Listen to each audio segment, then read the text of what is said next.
How we doing, everybody? How we doing?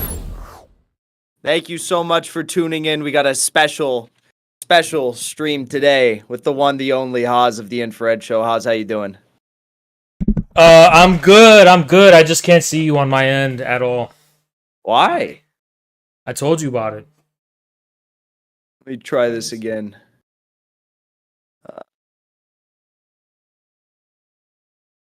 Can you see me now? Nope. Is your Discord covered up? No, it's just gray. Well. That is a interesting issue that we find ourselves in. It's a shame too, because I look great with this new background. Anyways, I'm going to try to figure this out. But while we are trying to figure this out, we're going to figure this out. Let me just maybe call me again on Discord. Okay.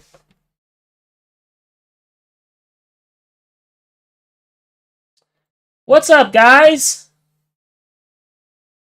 We're just gonna get right into it. There's not gonna be an intro or anything like that.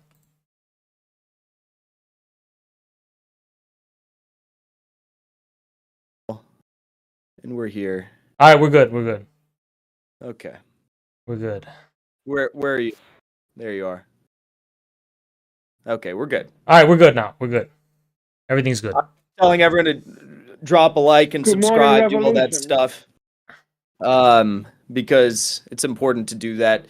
But we're gonna have an interesting. Muriel, thank you so much, man. Thank you, Muriel. Can you hear me? Yeah, I can hear you. I'm just thanking Donos. Okay. Yeah. We're gonna have an interesting stream today. So Haas and I wanted to. Oh, I particularly wanted to have Haas on to discuss a few different subjects, and we're gonna go through those. And Haas has a great YouTube channel, as you all know, the Infrared Show. You guys can check out. Mods, please link it in the description. And we tried to set up like a dual stream because YouTube is unveiling their dual streaming, but it turns out that dual streaming is only available for mobile devices or something. So when we tried to go live, that's why I had to set up a new live stream. I hate tech stuff, and Haas just saw me break down and trying to figure all this out. So that's what just went down. But how you doing? I'm pretty good. We have a lot of news on the itinerary, a lot of things to discuss and talk about. Let's carry it away. All right. So first, I think that we're gonna cover you can stick around and do that with me if you'd like to cover the Ukraine stuff, but I'm for sure gonna be covering that at the end of the stream. But we've got really important stuff to cover right now at the start. I say we start on. You want to start on China or the railway stuff?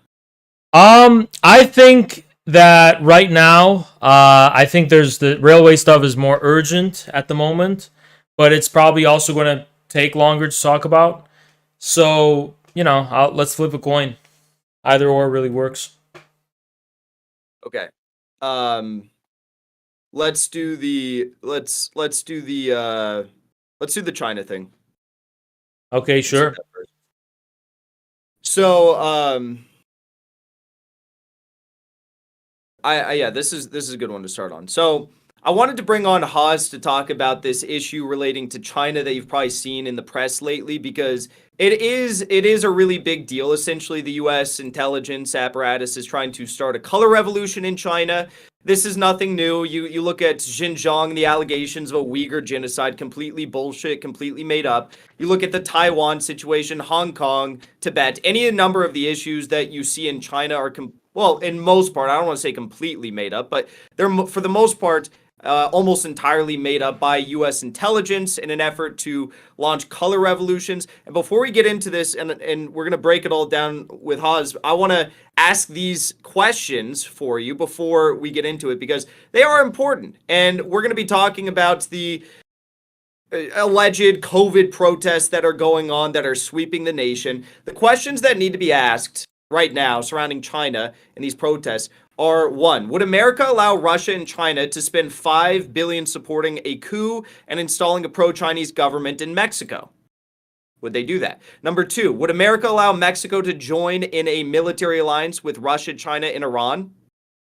3. Would America allow Russia and China to spend billions of dollars arming and training an army in Mexico? 4. Would America allow Russian missiles and Chinese biological research facilities to be installed in Mexico? And 5. Would America tolerate the murder of over 10,000 American expats living in Mexico?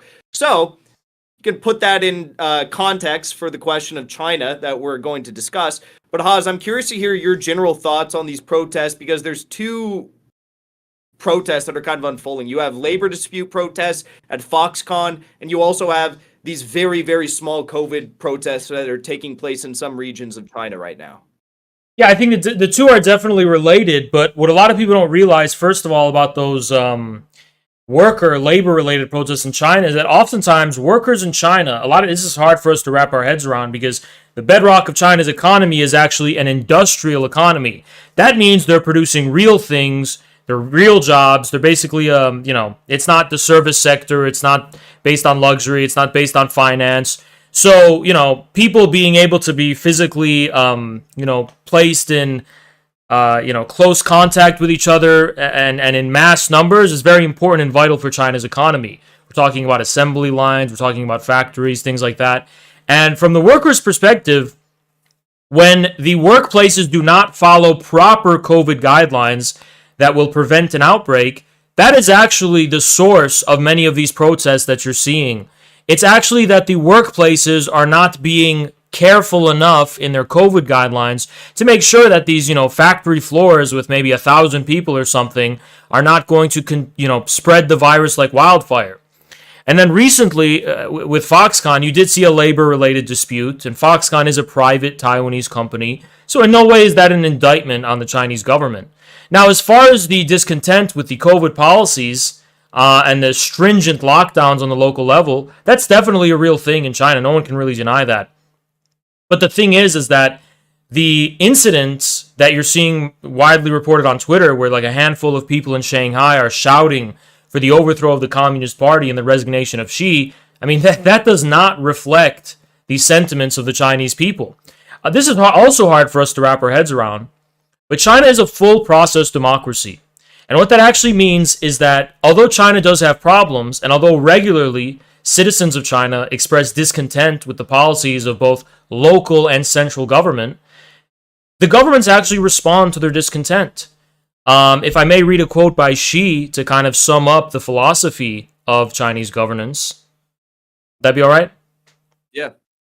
Yeah, so Xi basically to basically illuminate this, what she said is that no matter how correct our policies are, if the people don't understand, they can't be realized. You must first follow the people. If the people jump into a fire pit, you also jump with them.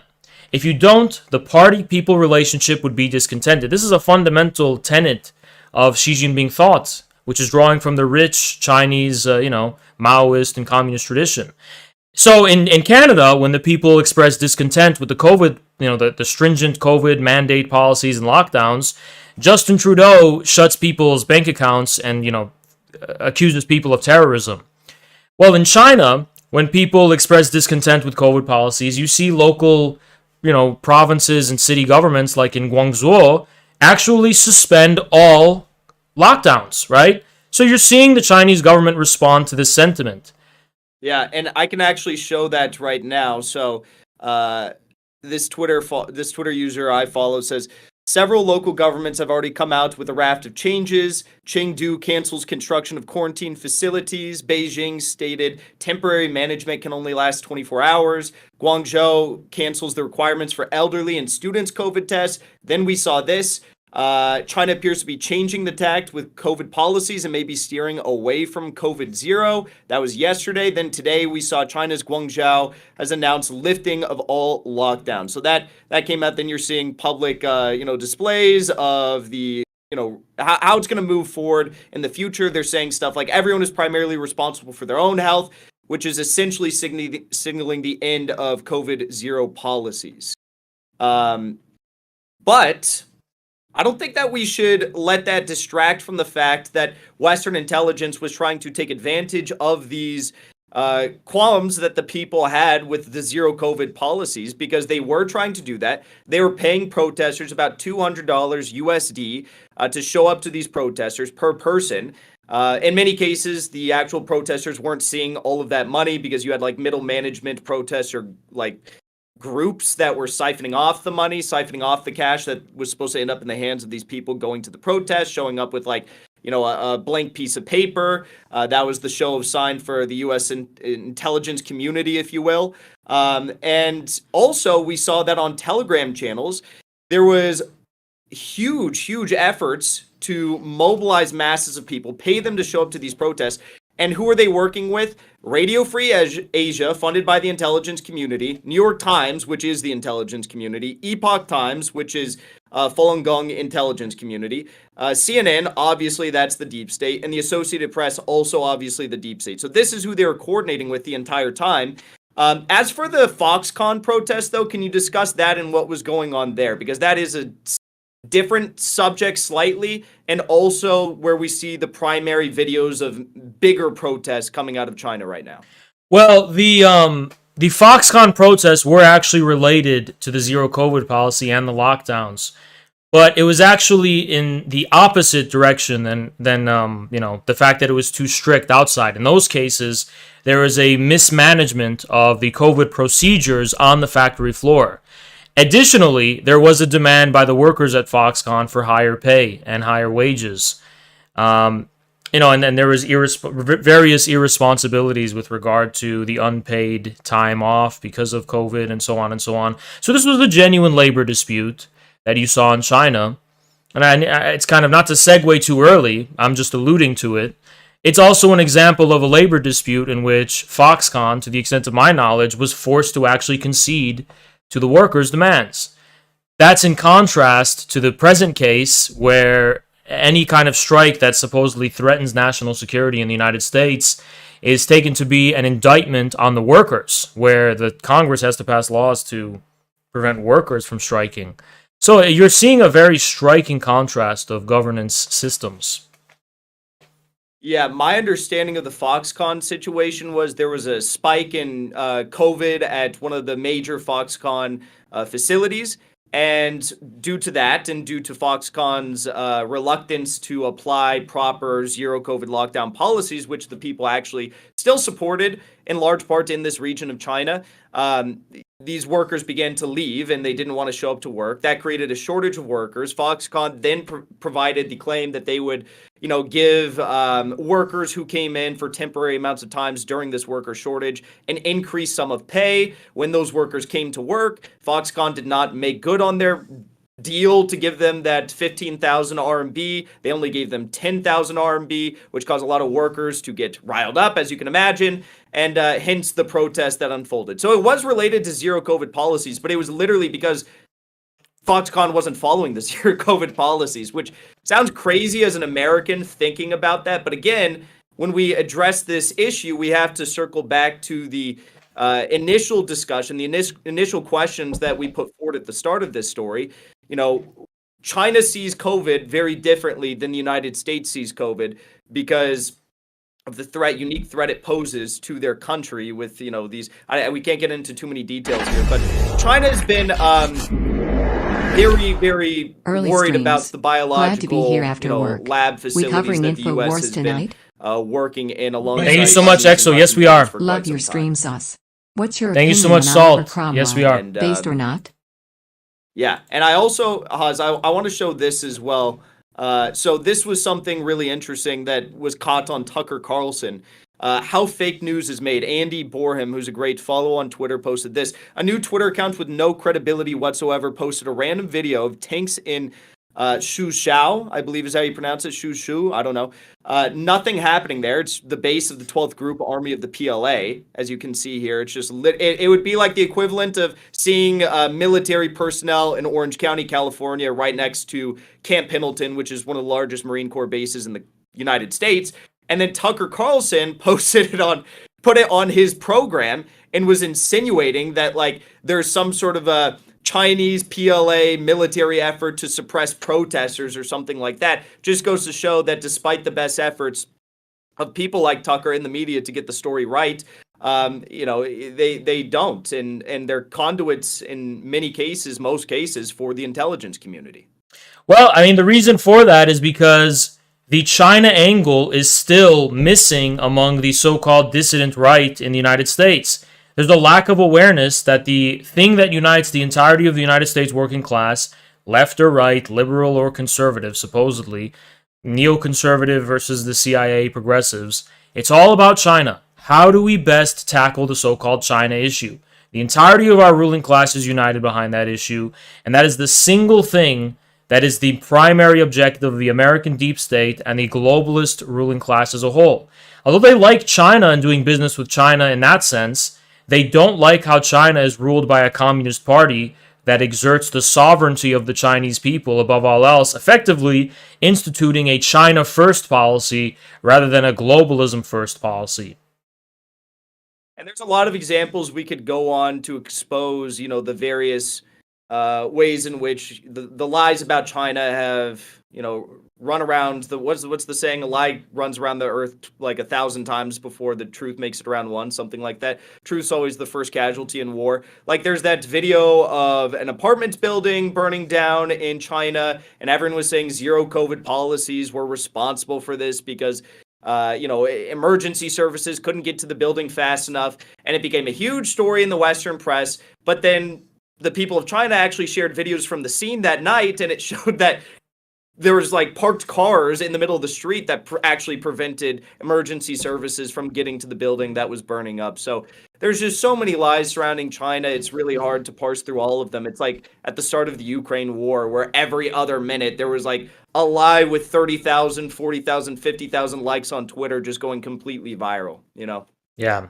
Well, I mean, look, this is the power of the ability to spin things. People simply don't appreciate the power of bias. If we were to spin the trucker convoy protests in Canada and the corresponding authoritarian response by the Trudeau government in the way that they cover events in China, you would think that Canada is the most totalitarian authoritarian state on earth. The truth is that our media doesn't hold countries like China to the same standard as their own. So Western countries can get away with, murder and more, and then China, the slightest examples of dissonance between the government and the people, which is natural in any political system, is taken to be a complete indictment on every aspect of their system and grounds for the complete illegal overthrow of the state. Couldn't have said it better myself. Do you have anything else you want to add? I think that covers most of it. Oh, no, that's all from me. Well, let's move on into the next story. And for everyone watching on my stream, Hawes' stream, be sure to drop a like, subscribe, do all that good stuff. Let's talk about the railway situation next, because that is a really big story. We'll talk about Ukraine stuff later, but for now, let's focus on this, because this is a really big story in the United States today. So, I'll give like a brief primer, and I'll let you go into the details.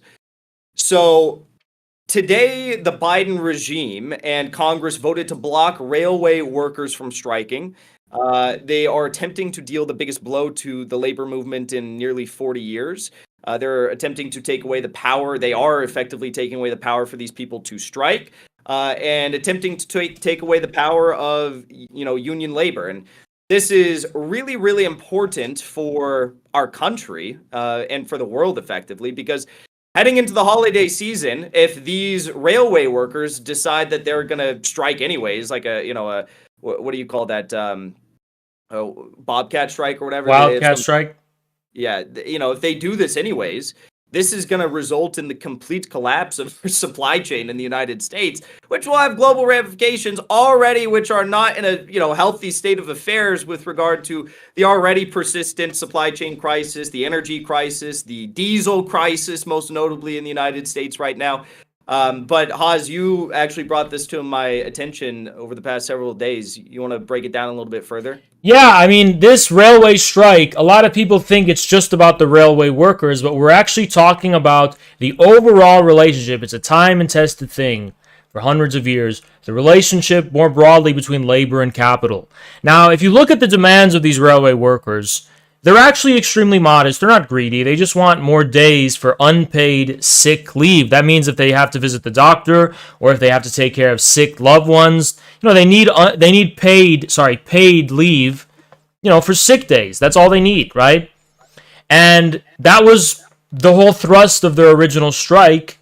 And, well, it's not that the railway companies can't afford to give in to the demands of these workers. It's that if they do, they're opening up the dangerous precedent that the working class in this country will awaken to its collective power, basically, in terms of the leverage it holds over the economy. It's very important that our ruling class reminds the worker that they're not the ones in charge. Because the minute the workers get the sense that they have some kind of leverage over the bosses and over capital and over the ruling class, it's game over for our entire system, more or less. But what's basically happened more recently is that Biden decided to reach a tentative deal in collaboration with the majority of the unions leading the workers and the railway companies, where they were going to engage in an increase in pay, I think a 14% increase in pay, if I recall correctly, and no paid sick leave. None. It's not even mentioned at all. This was a complete insult. And obviously, the majority of the unions, which are Democrat-controlled and Democrat-aligned, fell in line with Biden, right?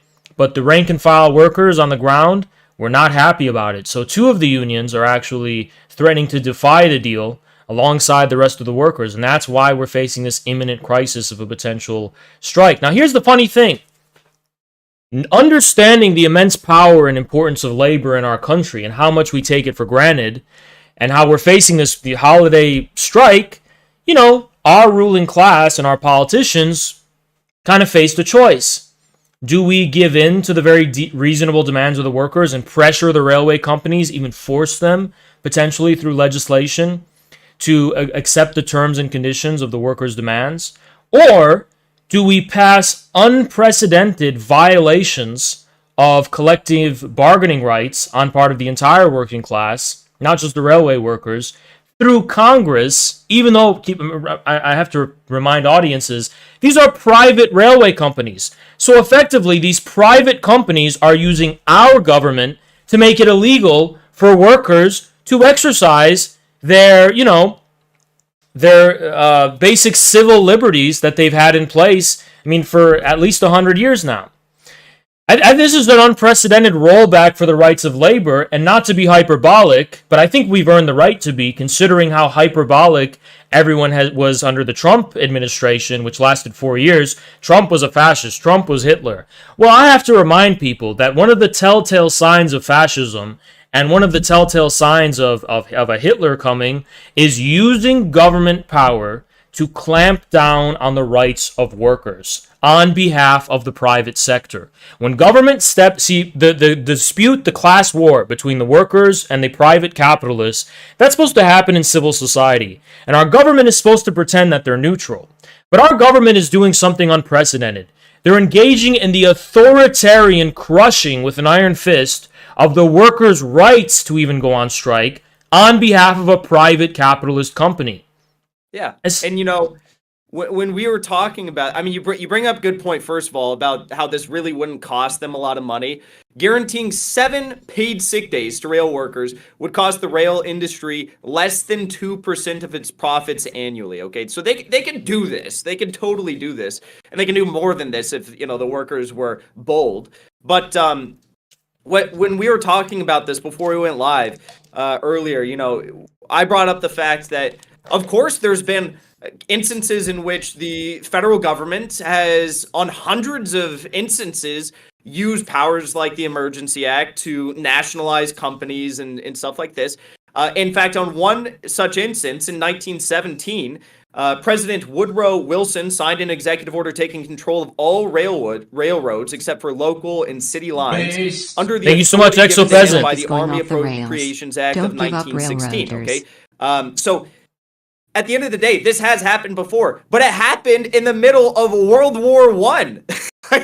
This is not happening because we are we are in a proxy world war, but it's not happening because of that. It's literally just happening because the Biden regime has such a high level of discontent for the workers of this country. And I don't mean the workers in the sense of like the gay, trans, LGBT Starbucks workers that are all mentally ill with blue and purple hair, because AOC, Biden, they'll stand with them. But when it comes to supporting the people that actually keep this country running, AOC is nowhere to be found. Her little socialist act is nowhere to be found. Joe Biden's nowhere to be found. He said he wanted to be the most pro-labor president since like FDR or some shit like that. He's nowhere to be. He is somewhere to be found. They're all somewhere to be found. They're siding with private corporations over the workers who keep this country running. I think the biggest smack of the face in this entire thing, it doesn't really particularly surprise me, Biden's actions. We all know he was full of shit when he was posturing as the next FDR. That was the concession to Bernie. The only reason Biden is posturing as a progressive is because of Bernie and the so-called progressive wing of the party, which is who they've decided to adopt as the face of the Democratic Party's future. It's really these so-called progressives, and in particular the so-called democratic socialists like AOC, who shamelessly voted for this bill to pass in Congress. They didn't have to do that. And I think the reason is very clear. They don't represent the working class. They pay lip service to workers, and they pay lip service to the working class, but that's not their base. That's not their electoral base. These railway workers are far more likely to vote for someone like Trump than they ever are to vote for someone like AOC or Bernie Sanders or these progressives, and they know that. But here's the troubling thing. It's not just the progressives. Since the time of FDR, the Democratic Party has nominally pretended to be the party of labor, right? Only 8 Democrats in Congress voted against this unprecedented rollback of workers' rights. That's opposed to some over 120, at the very least, Republicans. 79 Republicans, to the shock of no one, voted alongside the rest of the Democrats, I think 211, who voted for this to pass. So that this is incredible. It's the Republican Party now who seems to be championing the rights of these railway workers, not the Democratic Party. That's just incredible. And it is incredible, and it ties back to everything you wrote about in your Substack piece on MAGA communism. And in the first part of it, you highlighted the fact that the quote-unquote right in America, this is the reason why MAGA communism kind of blew up the whole idea of a political spectrum, because the right in America, self-described right, they outflank the left on the most important issues of the day, 10 days out of 10. When it comes to war, when it comes to standing with the workers in cases like this, all of the quote-unquote democratic socialists that built their campaigns on supporting the workers, that was their whole aesthetic. They're again nowhere. Well, they are somewhere to be found. They're actually opposing the workers now. They're standing with the principles of fascism to clamp down hand in hand with big government and private corporations that are bloated already on the working masses that keep this country running. Okay, so I never understood why people were so outraged when we made the argument that these people, AOC, Ayanna Pressley, Ilhan Omar, Ro Khanna, they are going to be the ones who usher in fascism for Gen Z. They are going to be the ones who usher in fascism for this new generation. We were called crazy for saying that, but now it's like, look at what they're doing. They're funding the Nazis in Ukraine. They're clamping down on the workers here. It's just so obvious. I mean, I think there is a fascist threat. I don't ever want to underplay that. It's not coming from Trump and the Republicans. No. Fascism isn't when you say there's 2 genders or when you don't think that men should be going into women's bathrooms. Fascism is actually when, you're using unprecedented authoritarian measures and control to clamp down on labor rights. When you're promoting militarism and aggressive, stances of chauvinistic, war against China and Russia and other countries. It's when, you're clamping down on people's constitutional liberties, calling American citizens domestic terrorists. I mean, these are all worrying telltale signs of fascism you can see very clearly throughout history. I don't see fascism coming from MAGA, right? And regarding that MAGA communism Substack, it's like, nobody's really awakened to this on an ideological level, but on a baseline level, it's just correct, right? There's no basis for any working class politics on the so-called left or among progressives. Again, the most quote-unquote progressive and quote-unquote leftist faction of the Democratic Party voted against workers' rights, whereas Republicans, who are by no means classified as ideologically left or progressive, voted against it. I think that's pretty incredible. I think that's incredible, and my last word on this is going to be, I also think it's incredible that all of these Democrats who were so supportive of the idea of bailing out these major transnational corporations to the tune of tens of billions of dollars so they could go and do stock buybacks. They weren't helping anyone during, the lockdowns. They weren't, small businesses were still suffering. Thousands of small businesses still had to shut their doors. But these major transnational corporations, the private capital of the world, right? They were the ones that the Democrats were funneling in this money laundering scheme tens of billions of dollars to so they could do stock buybacks. But then when the workers ask for something as small as just a few days of paid sick leave, they're nowhere to be found. They won't support them. They say no to standing with you. And I don't understand how anyone could still support the Democratic Party after this. I mean, it's just incredible to see this on full display. Well, I'll say one last thing on this topic, actually. We are witnessing an unprecedented political and ideological realignment. And I think there can be broad unity between the libertarian instincts of the MAGA movement and a working class mass movement just on this issue. Why should big government step in on behalf of these corporate monopolies, these private sector corporate monopolies? Why are we paying our tax dollars, and why are we giving Congress control over us in order to, limit our liberties and limit our freedoms in the economic realm? It's one thing to make a free market argument and say, yeah, government should not interfere in a contractual dispute between workers and capitalists. I've heard that argument before. Now you're seeing the opposite of that in a sense, right? Government is interfering, not on the side of the workers, but on the side of the capitalists. So I think we need to have some common ground between, more communistic forces and libertarian forces, and just at least coming to the agreement.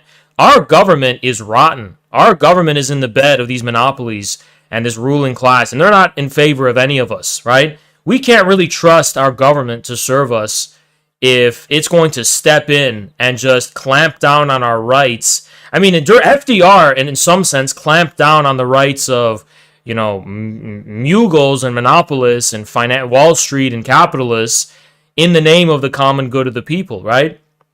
Mussolini and Hitler, and now Joe Biden, who's joining their ranks, used government power to actually clamp down on the rights of the average worker in favor of the capitalist, right? So it's a completely opposite scenario. We need to keep in mind that a lot of our ideological differences and all these ideological fault lines, that belongs to the past. We're entering a new era in the 2020s, and this is what MAGA communism is actually about.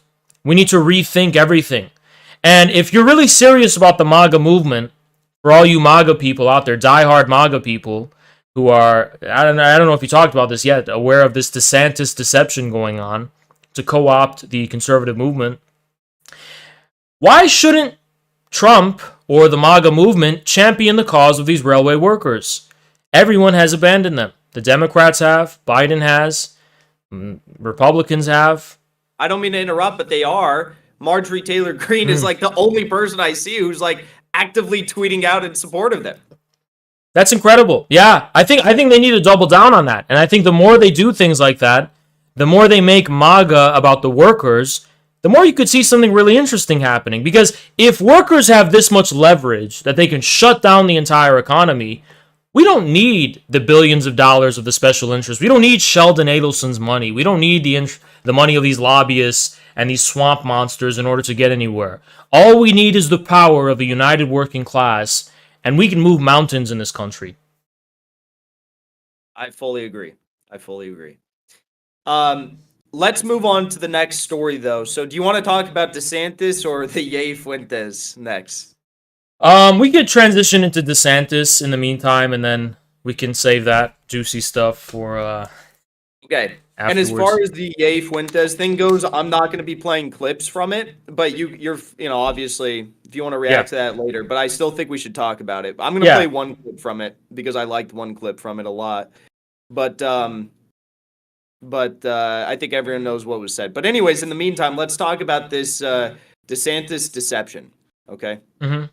So Um, yeah, let's start here. So this is a really important story that I think should be spread far and wide, and I'm happy to have Haas here break it down with me. And it's the story, it's the tale of the DeSantis deception. Yet again, the George Bush neoconservative faction of the Republican Party is trying to use virtue signal, domestic anti-woke policies this time to try and bring a neoconservative actor back into the helm of power within the GOP in this country. They're trying to subvert, MAGA supremacy in doing this.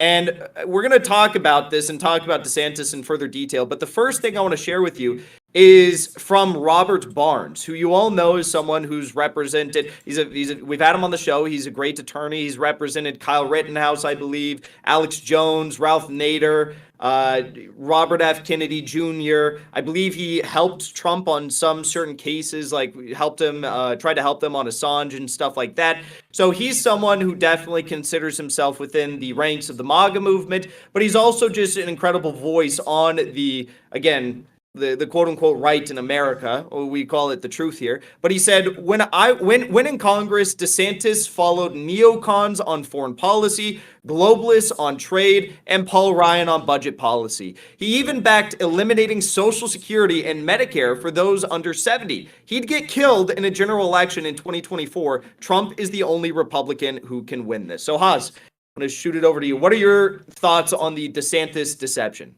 Well, I mean, it's clear as day. The only real way you can check a politician's record on it, you can judge a politician.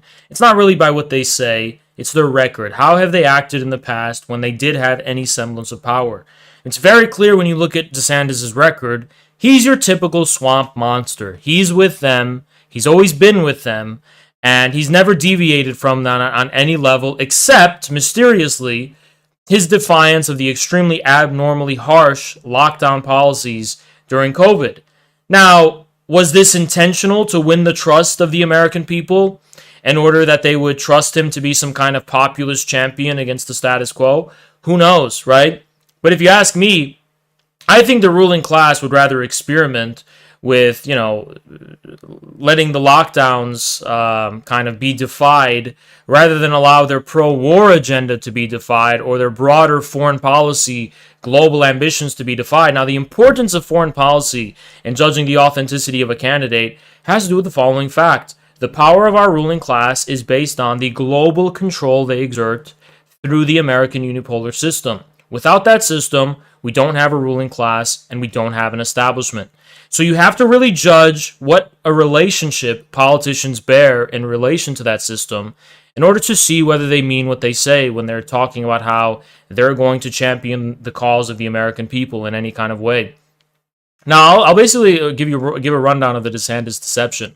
The ruling class realized how many people were loyal to Trump and saw Trump as an alternative to the entirety of the prevailing institutions of civil society. The Rockefeller and Ford Foundation funded institutions that are pushing gender ideology and pushing critical race theory and all of this woke stuff on the American people. So they realize that, people either see Trump and then they see the establishment. So what they've done is very intelligent. They've actually planted a politician that people will see as an alternative to Trump in being able to trust, as opposed to what they see on TV in the mainstream. They'll have the media constantly attacking DeSantis for his culture war posturing and all this stuff. And suddenly people can make a transition from trusting Trump, who's represented some kind of alternative and defiance, to DeSantis. And this is their way of regaining the trust of the American people to build consensus for war. That's what this is actually about. Under Joe Biden, the American people are extremely skeptical of the Ukraine war or the Ukraine agenda, right? There has to be a way our ruling class can win back the trust of the people so that they can wage more wars or engage in more aggressive and hostile actions to contain Russia, China, and Iran. And they're using DeSantis to do that. They don't actually care about the woke stuff that much. I mean, put it this way. Under George W. Bush, he was not particularly in favor of gay marriage.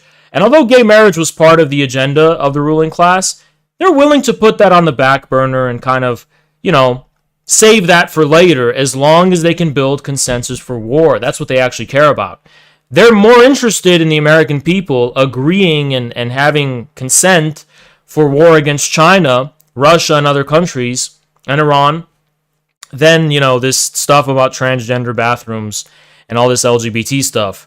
And I don't mean to be too much of a conspiracy theorist, but sometimes I feel like they're pushing this LGBT stuff on children. They're doing it in such an extreme way just to have DeSantis seem like reasonable in comparison, and then nobody pays attention to the war aspect or the foreign policy aspect. I think it's kind of unfortunate. Yeah. What happened to your camera here? What's going on? Are you there? Yeah, I'm here. I see it on your end. You want to just call me again? Yeah, I'll call you again. Yeah, for sure. 1 second. Going on there.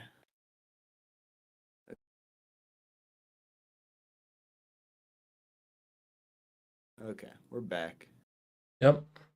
Give me 1 second. I gotta share this again.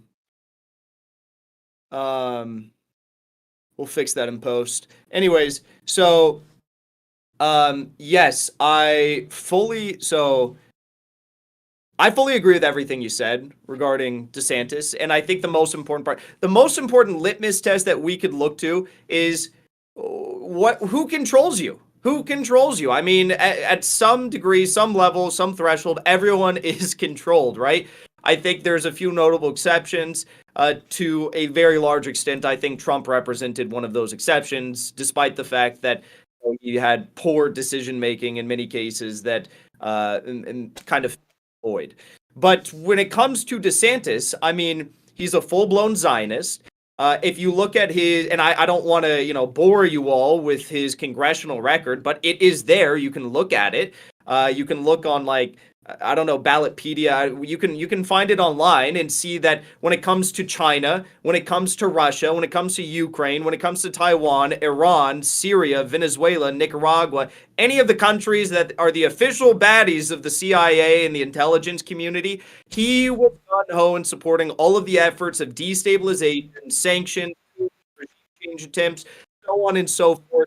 When Trump made the disastrous decision, and he was, encouraged to do this by people like Mike Pompeo to bring John Bolton into the ranks of his administration, DeSantis came out and said John Bolton is a very strong voice and a very clear thinker. We also have this right here, which shows how probably DeSantis would be acting today if he were president, not too much unlike the Democrats. In 2015, DeSantis co-sponsored a bill that claimed Russia illegally occupied Crimea, and he argued Yanukovych was democratically deposed rather than ousted in a coup. He also guaranteed U.S. loans for Ukraine. So, I mean, this guy, it's as clear as it gets. He is DeSantis' deception. He's going to take the Republican movement, the MAGA movement, down the road of, George Bush 2.0. I mean, quite literally, he's a fraternity brother of George H.W. Bush and George W. Bush and Yale's Delta Kappa Epsilon. So he's literally their fraternity brother.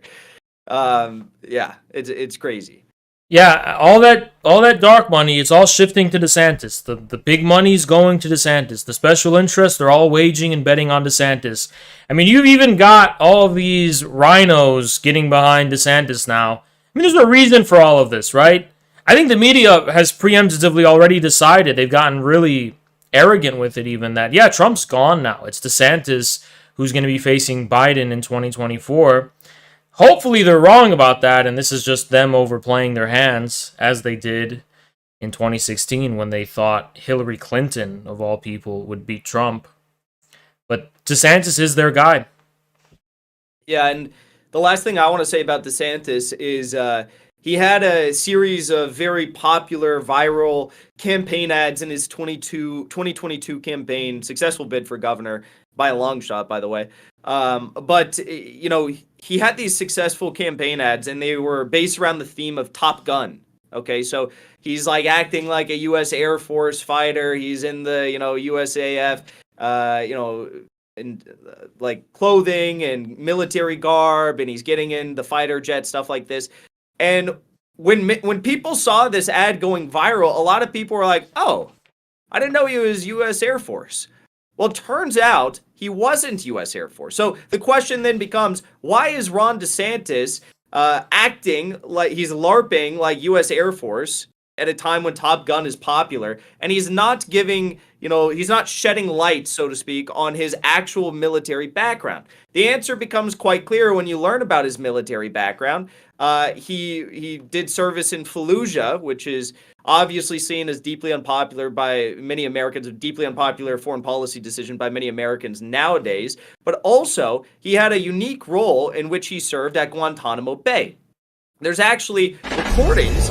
I can play a little bit of one of them right now. Recordings of individuals. Thank you so much, Crack Dealer. Appreciate you, man. Held prisoner at Guantanamo Bay under illegal constraints. They were never found guilty. They were eventually released. Talking about the fact that Ron DeSantis worked at Guantanamo Bay under the guise of being there to protect the rights of those that are in prison, when in fact what he actually was there doing was trying to get close to the inmates at Guantanamo Bay, hear their concerns, hear their mentality, and he would use that and supply that information to superiors at Guantanamo Bay, which would then use that information against them in the various torture projects that were going on there at the torture facility. I want to play a little bit of this clip. Haas, you probably won't be able to hear this, but for my audience, this is just so crazy. Take a listen.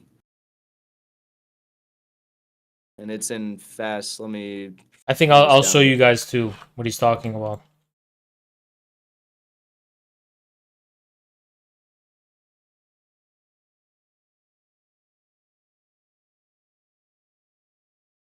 I know exactly what he's talking about. So this, by the way, is a former detainee at Guantanamo, but who was tortured. As you know, Guantanamo, Mike, was created out of the legal zone, out of the legal system, out of the humanity. Torture was the mechanism of Guantanamo. Torture, abuse, and experimenting on prisoners at Guantanamo. Actually, we went on massive hunger strike. Oh, okay. How do I silence you on Discord? No, I got it.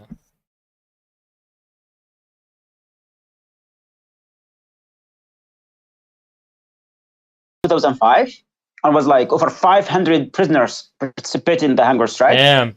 And that time, the only way to calm us down were they told us, okay, we are going to talk to listen to your need. We believed them that they would negotiate and talk to us. And we told them that's what we need, But it was a trap, basically. It was a trap. I mean, everything turned upside down. So we went again on hunger strike. We were on force feeding. It was torture. We were bleeding all the time. And I saw a fucking handsome person who was coming. He said, I'm here to ensure that you're treating humanely. And we said, okay, this is our demand. We were not asking for much, At the beginning, he was just... It was Ron DeSantis. Yes, exactly. The person. He said, I'm here to ensure you're being treated humanely. Yes, exactly. And if you have any problems, if you have any concerns, just talk to me. And we were drowning at that place. I'm like, oh, this is cool. That person actually writing something. He will raise the concerns, but it was piece of the game. What they were doing, they were looking what's hurt you more to use it against you. By the end of 2005, 2006, when he was there, one of the worst time at Guantanamo, literally. And they cracked on us so hard when they came to break our hunger strike, when we went again on force feeding. I swear by my God, Mike, they brought, Thank you so much, Emilio. Ensure, and they start force feeding us over and over again. And Ron DeSantis was there and watching us. We were crying, screaming. We were tied to the feeding chair. And that guy, he was watching that, he was laughing. Thank you so much, Emilio. It was hurt like hell. And I was screaming, like, when I was screaming, I look at him.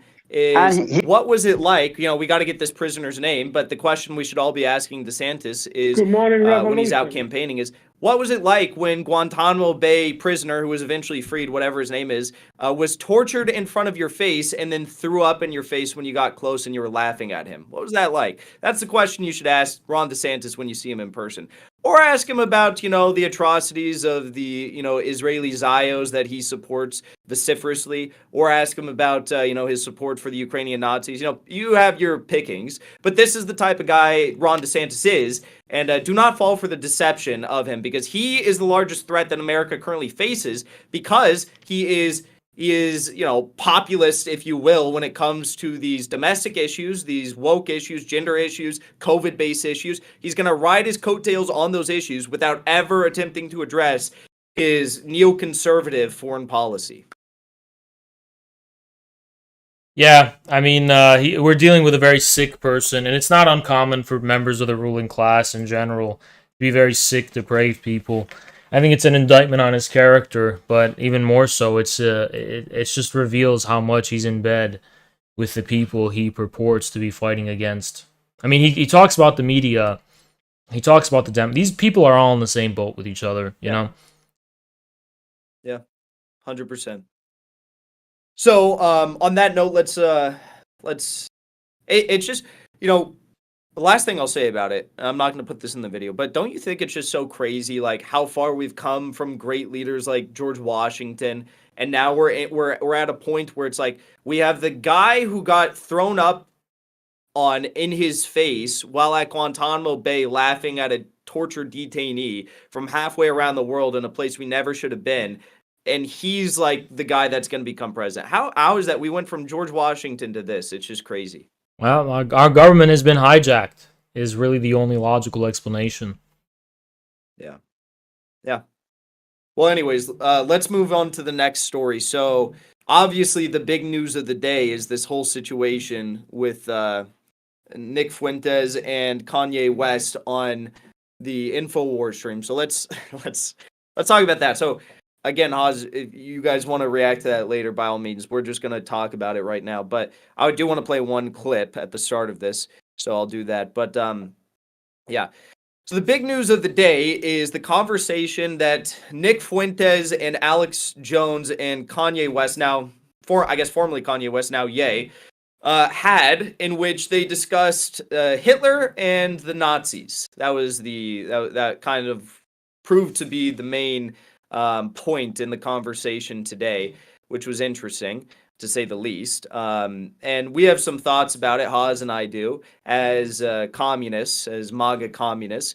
But the first clip I want to show you was actually like the most base part of the stream, and it was when they briefly touched on Russia. So take a look at this. This was awesome.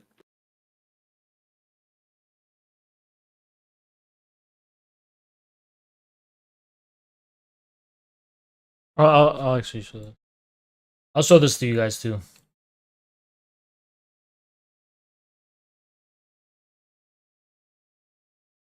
So there you hear him say, effectively, and Russia. I haven't really seen so much of that in the news. I'm of course pro Putin. I'm very all this pro Russia stuff, Ukraine Russia stuff. I am yes. also. Nick said I'm a big Putin supporter, and then Ye followed up and said, "Me too, I am as well," which was super base. They talked about how it's like New World Order stuff and whatnot.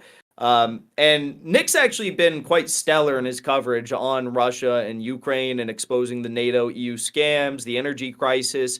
And I've actually had the pleasure of talking to him about that stuff in pretty good detail. And he's right on the money with all of it. And he does excellent coverage. But the question that really got a lot of attention today was the question that was posed to Kanye about the alleged, anti-Semitism, about Hitler, about Nazis.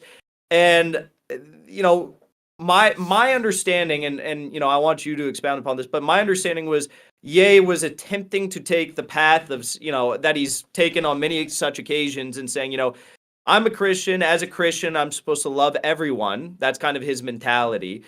We've seen that on multiple occasions. But when posed next to the question of Hitler and the Nazis, obviously, it's just cringe. I don't know. I personally think it's cringe.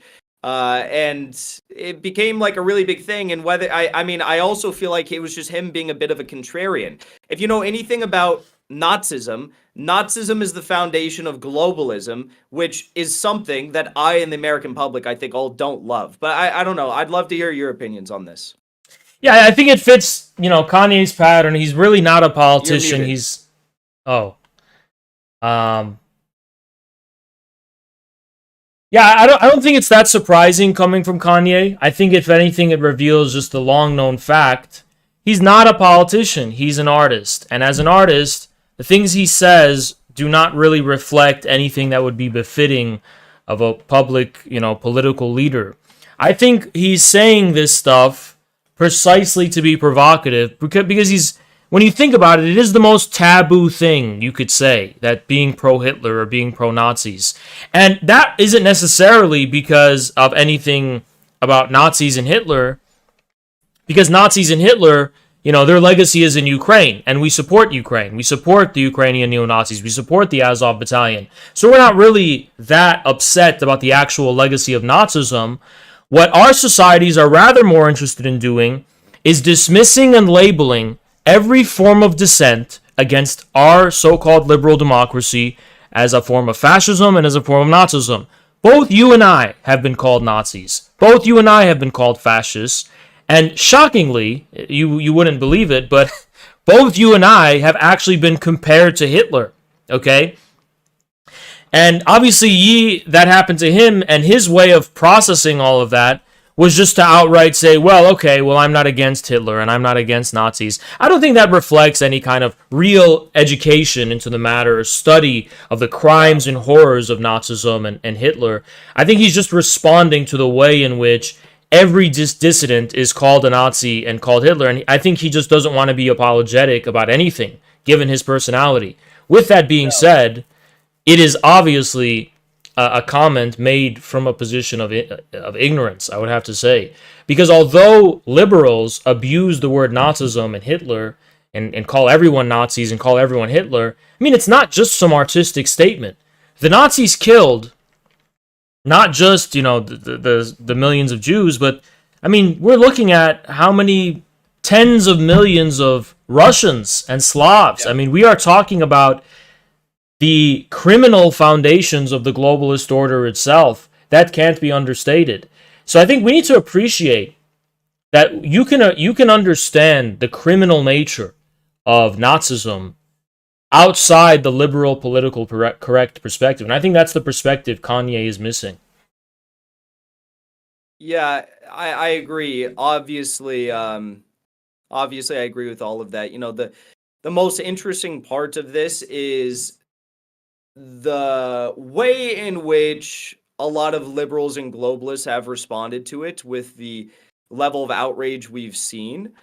Because Kanye, by saying this, the statement kind of represents, as you put it again in your Substack on MAGA communism, the phrase of globalism that were not formally clamped down upon, and we know that because amongst many other intelligence programs, Operation Paperclip was the operation from U.S. intelligence, which resulted in 1,600 Nazi Party members and leaders being brought from Germany to the United States to work for the United States government as leading scientists, engineers, technicians, which is literally what he was saying. He was saying, that I see good in everyone, I see good in him, I see good in them. That's literally what the U.S. government official policy was in Operation Paperclip, that we see good in them, so we're going to bring them over. And actually, the U.S. government went one step further back then when they not only had these people work for them and, didn't, allow them to follow the path of all of their, colleagues in the Nuremberg trials, which should also be noted, the United States went very easy compared to the Soviets in the deliberations and the rulings in the Nuremberg trials on the Nazis. But not only did they work for the U.S. government, the U.S. government bestowed some of the highest civilian honors for these people. You had many individuals given NASA's top award, the DoD's top award, the AIAA's top award, all these different, governmental entities giving the top award to dozens of former Nazi Party members and leaders who came here to work. And then to take it one step further, of course, today you have the United States government and all these people who are feigning outrage over Kanye West, who literally last week were in tears defending to people like us why we should be sending $80 billion to Nazis in Ukraine. The inheritors of the ideology of I almost said Vladimir Zelensky, of Adolf Hitler and Stefan Bandera. That's precisely correct. If anything, Kanye's comments reveal the profound hypocrisy of our respectable, politically correct liberal, so-called liberal democratic order. I mean, it's not just Operation Paperclip, by the way. I mean, first of all, the entire geostrategic orientation of Nazi Germany, all of its battle plans against the Soviets, all of its intelligence against the Soviets, its entire strategic, not only its strategic positioning, but even in a sense, its philosophical positioning, this narrative that Western civilization has to face these Asiatic hordes to the east, all of this was inherited by NATO quite explicitly. The Straussians of the neoconservative movement also inherited all of this stuff quite explicitly, this racial conflict between the West and the Asiatic despots of China and Russia.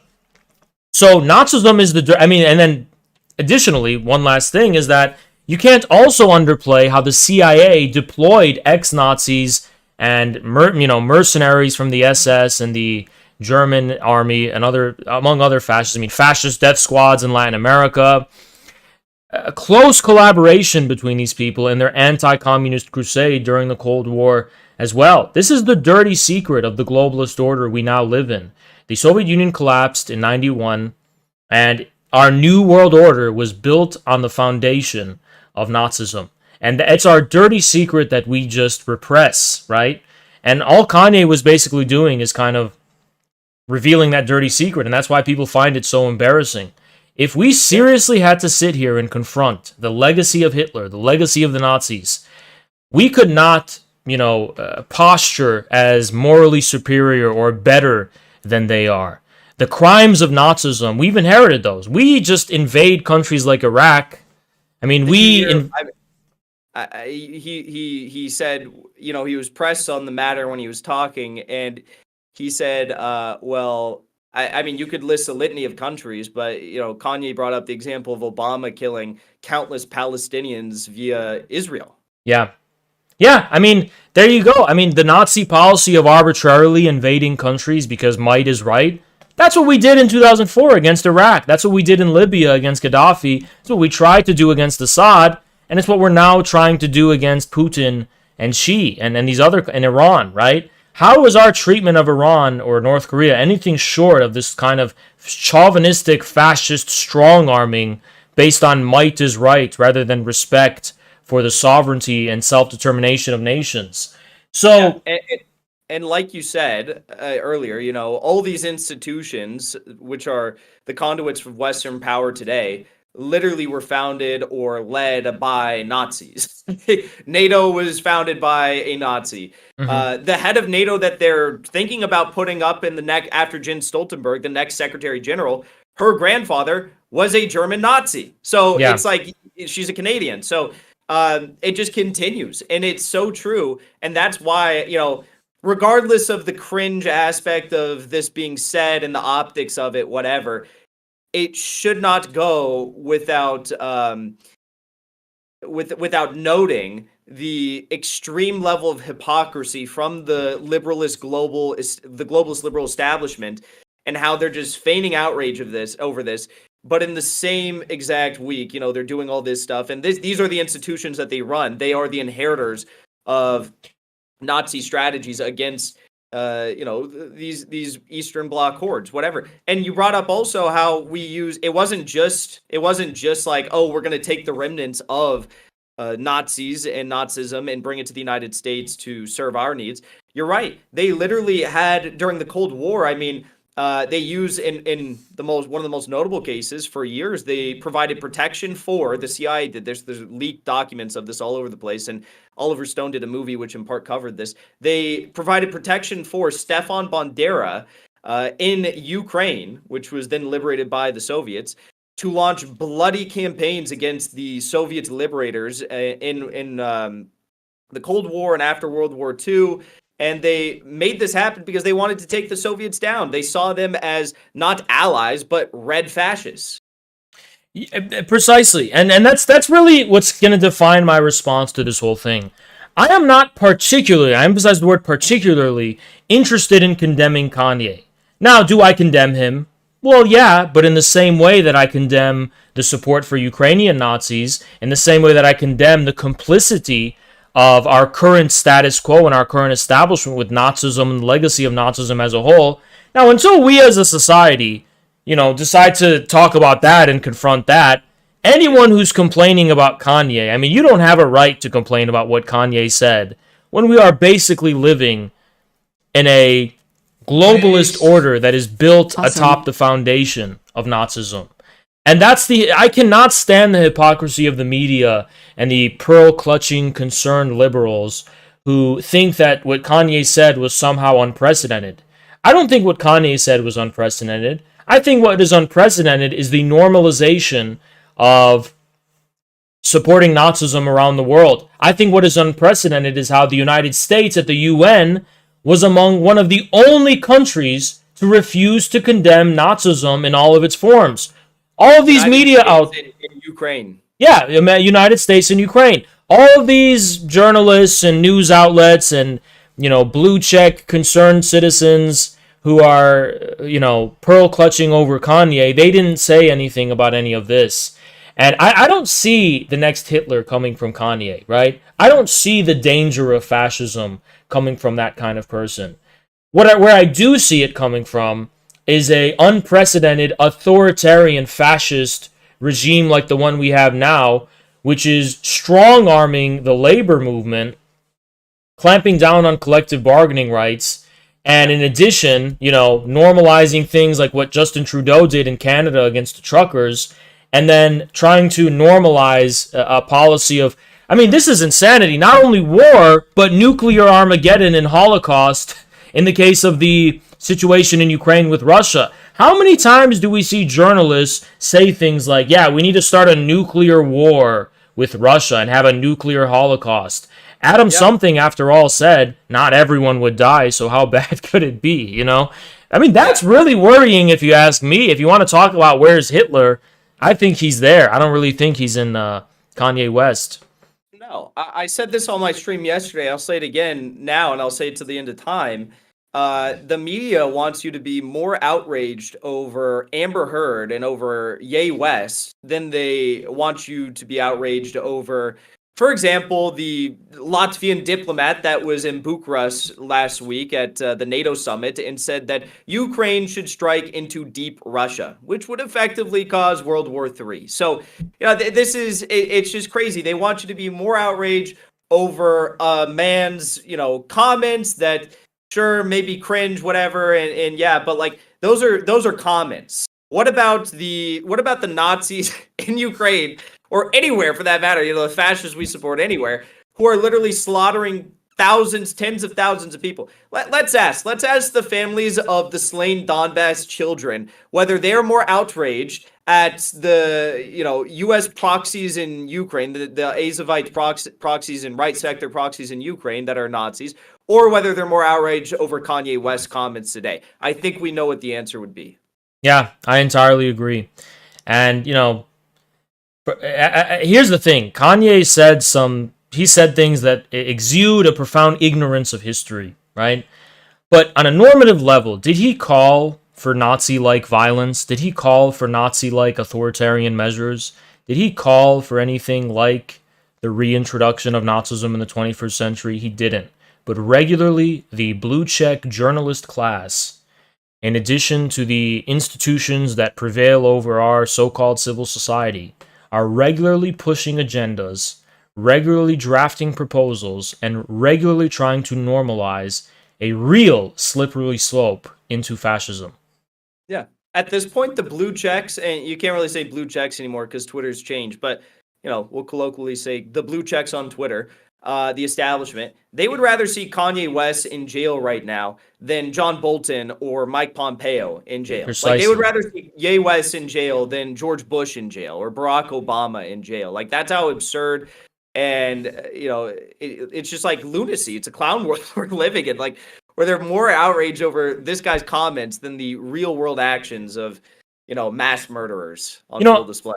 I think we're constantly blackmailed with this idea that if we don't fall in line with the status quo, the next Hitler is going to come and the camps will come back. But look around us. Are 1 million Iraqi deaths not enough to evoke the memory of those camps? I think the camps are already here, actually. I think we're already living under Hitler. I think we already are, in a sense, Nazis today.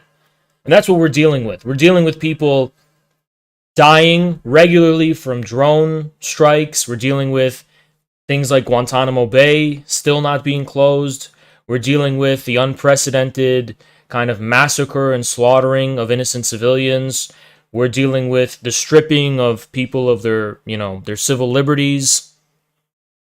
And you look around today, and you look around this kind of slaughterhouse that is global liberalism, and I think we should just call the bluff. There is no blackmail.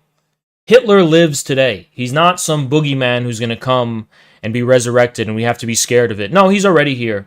So, if I am allowed to have a level of artistic liberty in interpreting what Kanye said beyond the explicit, what he said explicitly, since he is an artist, I think my interpretation is pretty much that. Why are we always making it seem like Hitler is the boogeyman when we're being ruled by Hitler right now? And nobody wants to acknowledge it or own up to it because they're hypocrites.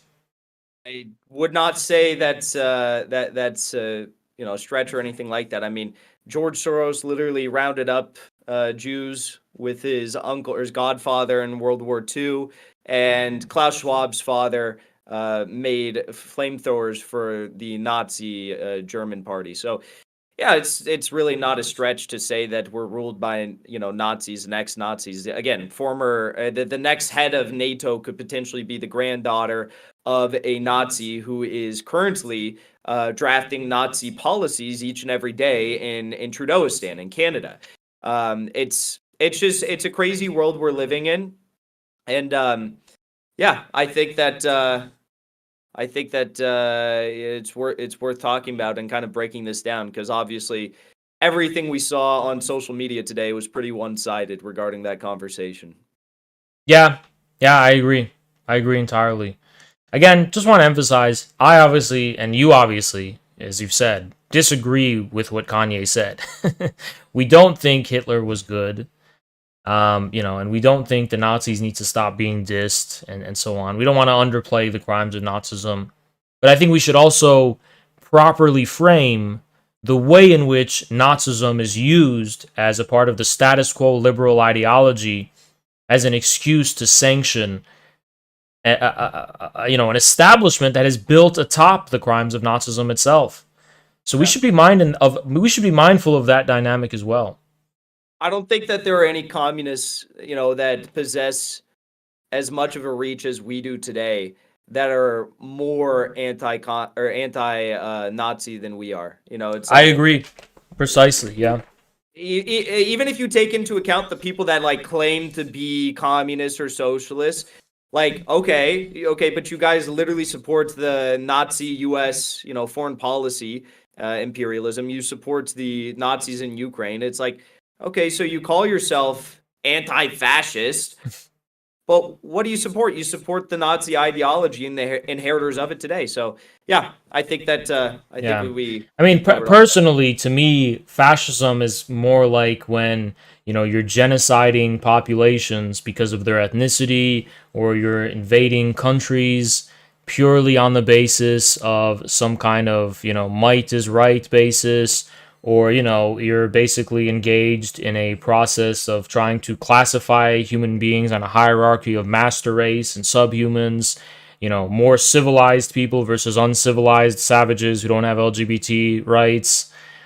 I think that's more what fascism is, not really when someone is being mean or when someone is talking about grabbing women by the pussy. I don't really think that's fascism. I think fascism is when there's actual, war and, extermination and chauvinism. I think it's more like that. We should arm the Ukrainian Nazis to level all of Russia.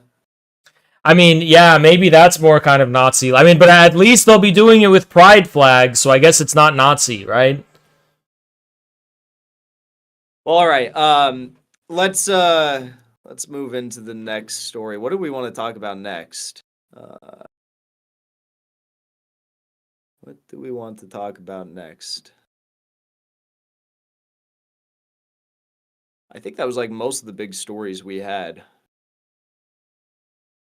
There was one more thing I wanted to talk about but I don't remember it off the top of my head. Is there anything else you have comes to mind you want to talk about? I think in particular, I think there's one last thing I'll say about the Kanye situation, which is I think you're kind of witnessing a discursive break with that. I think he's trying to normalize talking about things that society is not willing to talk about and has made the ultimate form of taboo.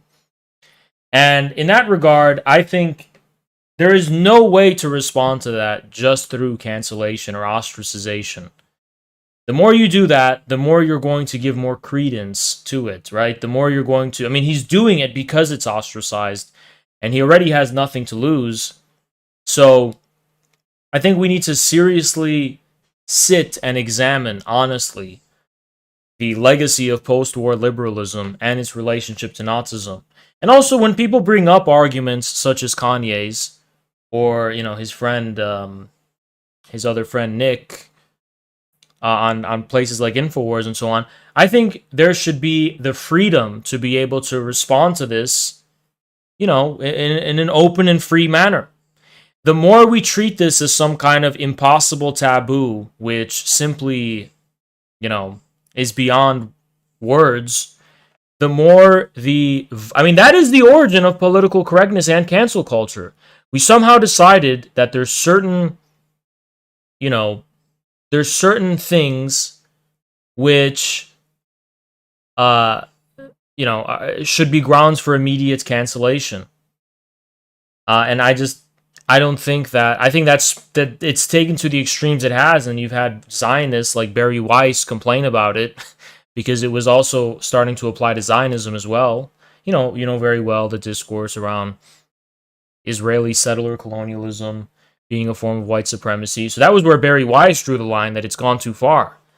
But I think we should remember that this whole thing has its origins in the post-war institutional liberal class of, progressives and technocrats who decided that anything that deviates from liberal democracy should be canceled as Hitler. Yeah, I agree. Actually, I have one more thing I want to discuss with you. So, in recent days, we've seen a pretty startling advertisement come out of Canada, Trudeauistan. I'll play the clip for you in post here.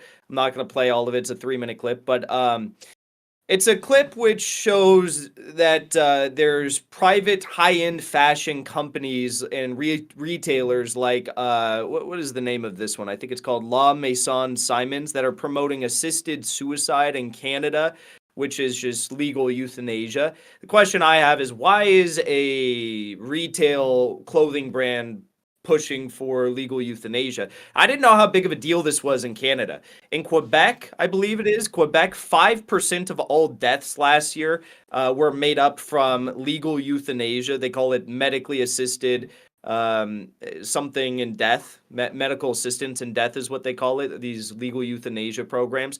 5% of all deaths were from legal euthanasia. Next year, they're going to open up this program of legal euthanasia with the help of the government to people who are suffering from quote-unquote mental illnesses. Now, if you know anything about how this word can be weaponized around, look no further than the transgender movement in the United States as to how, anyone with a mental illness can, get their genitals cut off, or a parent can convince their children that they have a mental illness that is they need to get like their breast cut off or something like that. It's insane. But my question for you, Haz, is as we see the Canadian government pushing hand in hand with the corporate state for depopulation, for all this stuff, the MAID program, assisted suicide, the censorship of the masses, you see them pushing bills that will imprison people or fine them if they speak out and don't adhere to the fake gender ideology, and just the general policies of Trudeauistan. What do you think about the idea of invading and liberating Canada? Well, here's the thing. It's actually an interesting history because Canada really only ever existed and was given status as a sovereign country in order to thwart the attempts by the American administration under Lincoln to forge a pact and an alliance with Russia under Alexander III, I believe. And the British basically had Canada put there to prevent this kind of alliance, this economic deal between the US and Russia, from circumventing the British-led world order. So, I mean, Canada has always served as a hotbed for British intrigue against the United States, even as early as the Civil War, where the British seriously considered using Canada as another launching pad for an invasion on behalf of the South against the North. And now this seems like intelligence that was set up there. Yeah, oh, precisely. I mean, it seems like ancient history, but then you have to look at the factor of the British intelligence, yeah, and how that has, basically exerted influence on the United States, especially after the post-war period. So I think Canada is a very rotten country in general. I'm sure the Canadian people are great, but that government in Canada is an extremely rotten one. And I think the foundations of Canadian sovereignty as a state are questionable, right? To what extent is Canada really an independent country? If it is an independent country, on what basis does it declare its independence? I mean, it wasn't like they earned their independence like we did through a war. They were simply granted this independence benevolently and remained a part of the Commonwealth. They never really acquired independence from the British Empire. And if the war for, liberation from the British Empire was about American independence, well, Canada is on the American landmass. It is on the American continent. And I think it represents the unfinished legacy of 1776. All of these rotten, disgusting things are being pioneered in Canada. Euthanasia is just one of them. It's obviously part of the depopulation agenda to have more excuses. I lost the camera. I'm going to call... Oh, there you are again. Yeah. You're back. To just get out more excuses to, to kill off the population. Yeah, and where does this depopulation ideology come from? It comes from England. It comes from the Malthusian agenda, the Malthusian doctrine, try and put these policies on the masses, whether it's like generational infertility, energy shortages. They're saying that the Economist came out with an article. They said if weather gets bad enough in Europe alone this winter, just this winter in Europe, there could be 335,000 people that die. Just because of a bad winter and the energy crisis that they have manufactured with the help of the green fascists. So this is coming from the UK. Then they benevolently give Canada this quote unquote, sovereignty. But in all actuality, they're using Canada as an intelligence hub against America because America is the only lifeline that the then dying, British Empire had left, and that still persists today. I mean, if Wall Street collapses, what is the city of London? If it's kind of similar to the idea of like, well, China had to come in and help Russia because if Russia fell, then China would be hurt, and China's chances of surviving a U.S. color revolution would be, lowered. So this is a very similar makeup. But I think if we want a true 1776 born again revolution in this country, it can't stop at our borders. We will have to go and invade and liberate Canada. Yeah, I mean, I think if there was ever anything that happened in the United States where patriots obviously lawfully retook power in the United States, Canada would obviously be, the first threat, immediate and, present danger against a renewed republic of, by, and for the people. So I entirely agree with that. I agree with you as well, but your camera's gone again. Oh, shit. I don't know. Let me try it. 1 second.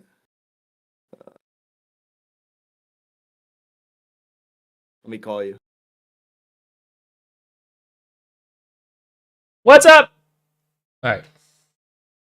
Wait. There you are. All right. Good. Anything else you want to discuss? Well, I think that concluded it for tonight. Instagram thoughts. Huh? What do you think about Instagram thoughts? Well, I'm not really sure they should be having political opinions. I know there was someone on Twitter who works for the Young Turks, which is like mid-central in terms of like I think it's Jank just looks for these mids who also seem to have political opinions. Saying she was a 5. Listen, she said she's going to debate me on Saturday, and she came up with a topic. So she represents the globalist economic elite, and we here represent the MAGA communist ideology. Mm-hmm. So we are going to, I guess, we're going to have a debate with her on Saturday about this. I think it'll be pretty funny. But she said she's going to debate me in a bikini. I mean, yeah, if she wants to demean herself in that way, by all means. I mean, why not, right? But I think more. I mean, I was just wondering, why not ask for someone like Anna or someone, right? I mean, Anna has more followers, but I guess you could settle for her. But yeah, it's TYT. They have that pattern. Emma Vigland, this person, Anna Kasparian. It seems like they just find these mid-lib women to just, champion and be the face of. I mean, I guess that's sex appeal according to them. It's the best they can find on the left or liberal side of the aisle. I find it pretty pathetic. I didn't really get. All I said was Instagram thoughts shouldn't be allowed to have political opinions because, living in LA, you meet your fair share, and then I have to deal with their like stand with Iranian women posts, shit like that, and then so I posted that, and then she came back and said like, oh my god, I'll debate you on literally anything in a bikini. So we'll see if she shows up in a bikini. That was the deal. But it's like they also have this level of arrogance to them. They're obviously unhinged emotional wrecks, but they also have this level of arrogance to them. Easy W. Because she's like, you come up with the debate idea. I'm like, you literally challenged me to a debate. She doesn't know how this works. And she thinks that like everyone, they all think they know who they are. No one knows who you are. No one follows you. No one like, it's just so crazy. It's like, who I am. That's why she challenged me on the MAGA communism. So I think it'll be interesting. Yeah, I mean, I'm looking forward to. I mean, I might even react to that one, right? But if she wears a bikini, it'll be hilarious. Well, I might just censor that part because I'm not really interested in seeing any raw chicken dinner on a Saturday night. I think I'm more of a kind of beef guy myself. But yeah. The funniest part was like she's like, when he sees my Instagram, he's gonna be kicking himself. He's gonna be so mad. Bitch, I looked at your Instagram. I was generous with saying you're a 5. Like you're maybe a 3 or 4 upon further examination. Like I was just going off your profile picture. It's bad. But yeah, I'll still debate you. Yeah. I mean, they got a lot of likes, and I think Elon Musk still got to do more work to purge those bots. Yeah, like how AOC gets like 60K likes regardless of the tweet she puts out. Yeah, exactly. Yeah, there's always a baseline. Yeah. Well. Yeah. Anyways. Yeah. What was the thing you were gonna say? Sorry? You were gonna say something before I brought up Instagram thoughts. I forgot. Completely forgot. Right. Well, I was gonna say I like this format. I think this is a good format. Whenever there's some urgent business to talk about, especially as it relates to MAGA communism, this is a good format. I had fun. I enjoyed it. Well, what they need to do is they have dual streaming on YouTube, but it's only for mobile phones. So eventually they're going to have it where we can dual stream on YouTube and your viewers and my viewers can all be in the same chat. I think that's how it's going to work. Yeah. But for now, they don't have that. So. Yeah. Well, yeah, we'll wait for it to come along. Anyway, Jackson, it was a pleasure. Pleasure as always. Stream. Yeah. See you later. I'll catch you later. Peace out. See ya. All right, guys. I have to do a few things right now, right? First thing I have to do is I have to say, Rupture Thought, thanks so much for the 5. I had to skip your dono, but I'm going to play it again. And thank you so much, Voidburn. Appreciate you as well. Also, are you aware he said I love Mustache Man? Like verbatim. I'm a bit perplexed on his angle on this. Yeah, I am aware of that. I am aware of that. What are you saying, though? Like, I'm aware of what he said. He said he loved Hitler. He said he liked Hitler. If your response is one of shock, I mean, that's what it was meant to do. It's like going on live TV and just saying the N-word or something. I mean, that's what it's pretty much like 4chan all throughout I think Logo said this, all throughout the 2010s, just condensed into like one segment. And that was the whole point as far as Kanye is concerned. I'm just curious, like, I'm not really impressed by it.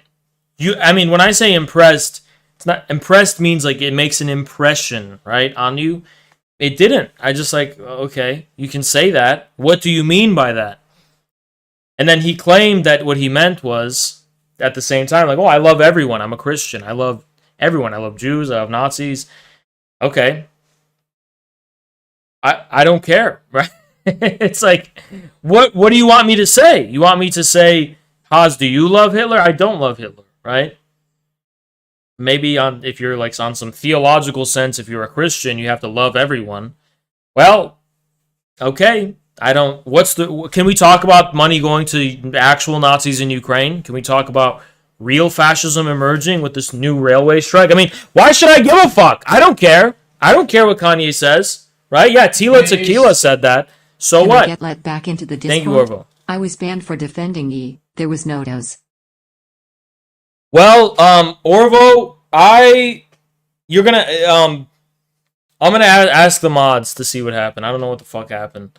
I don't know who banned you either. The topic, we did ban the topic of talking about it in the Discord because we don't want to risk the Discord.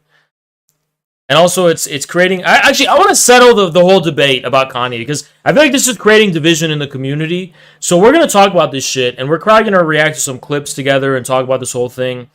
So, is Kanye West the next Hitler? No.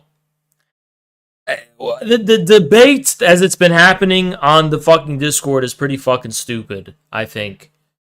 What is the debate about? Does anyone ask the question of what this is about? What is the debate actually about?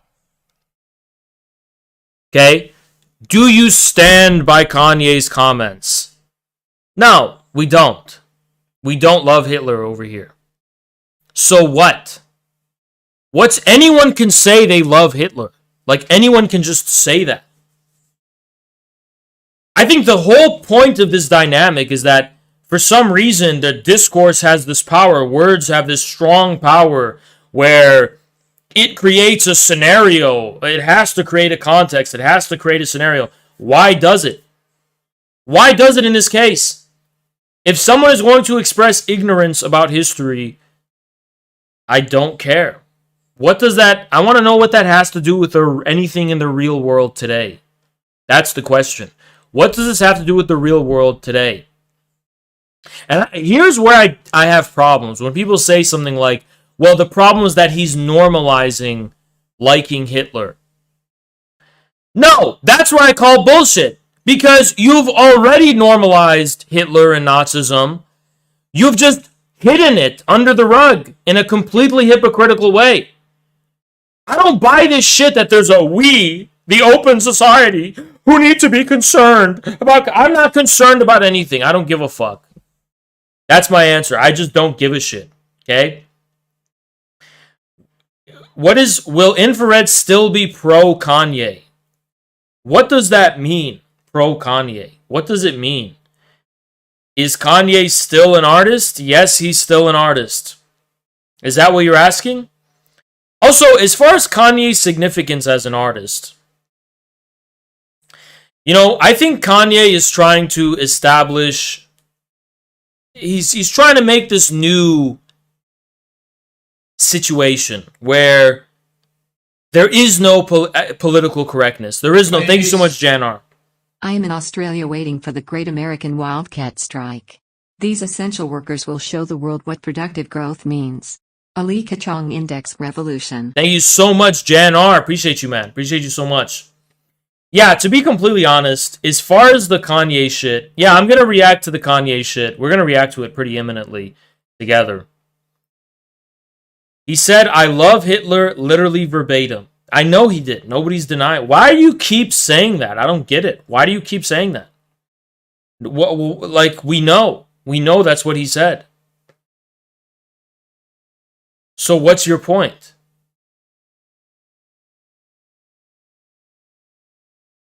Like, yeah, he did say it verbatim.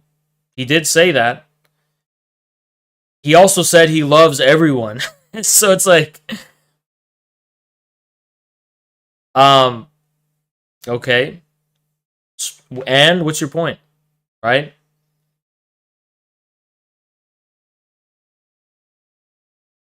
I'm just trying to understand the point. I think what Kanye is, well, you can interpret it however you want, right? Thank you so much, Jackson, for the raid. Wow, man. Appreciate it, man. Thank you so much. Appreciate it so much. He was like, yeah, I love everyone, okay? But I don't care. Thank you so much, channel. He said he loves Hitler. He also in past has said he loves Biden and Trump and others. Thank you so much, Johnny. Appreciate you, The debate man. was between people sewing out over Ye and people who weren't triggered by it. It's so stupid. Is that what it was? I don't know. Thank you so much, Soulstro. Yeah, here's what I'm against, actually. I'd be against saying this. When you say Kanye is based, that's when you're like, why is he based for saying that? Kanye's based for saying that. No, he's not. He doesn't have to be based. You don't have to be a pearl-clutching liberal or someone who just is like, oh yeah, super based. At the end of the day, Kanye is embarking on some kind of artistic statement. I have yet to feel it demonstrated, like what specific significance that has, right? Beyond, I mean, we're not as a society. It is going to be squashed, probably. Kanye West. What is this? Oh, no.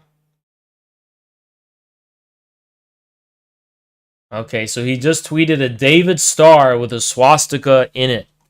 Again, he's just...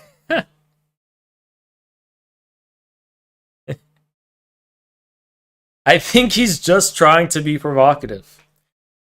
Count me, count me ignorant on the matter, but I just think he's trolling people and trying to be provocative.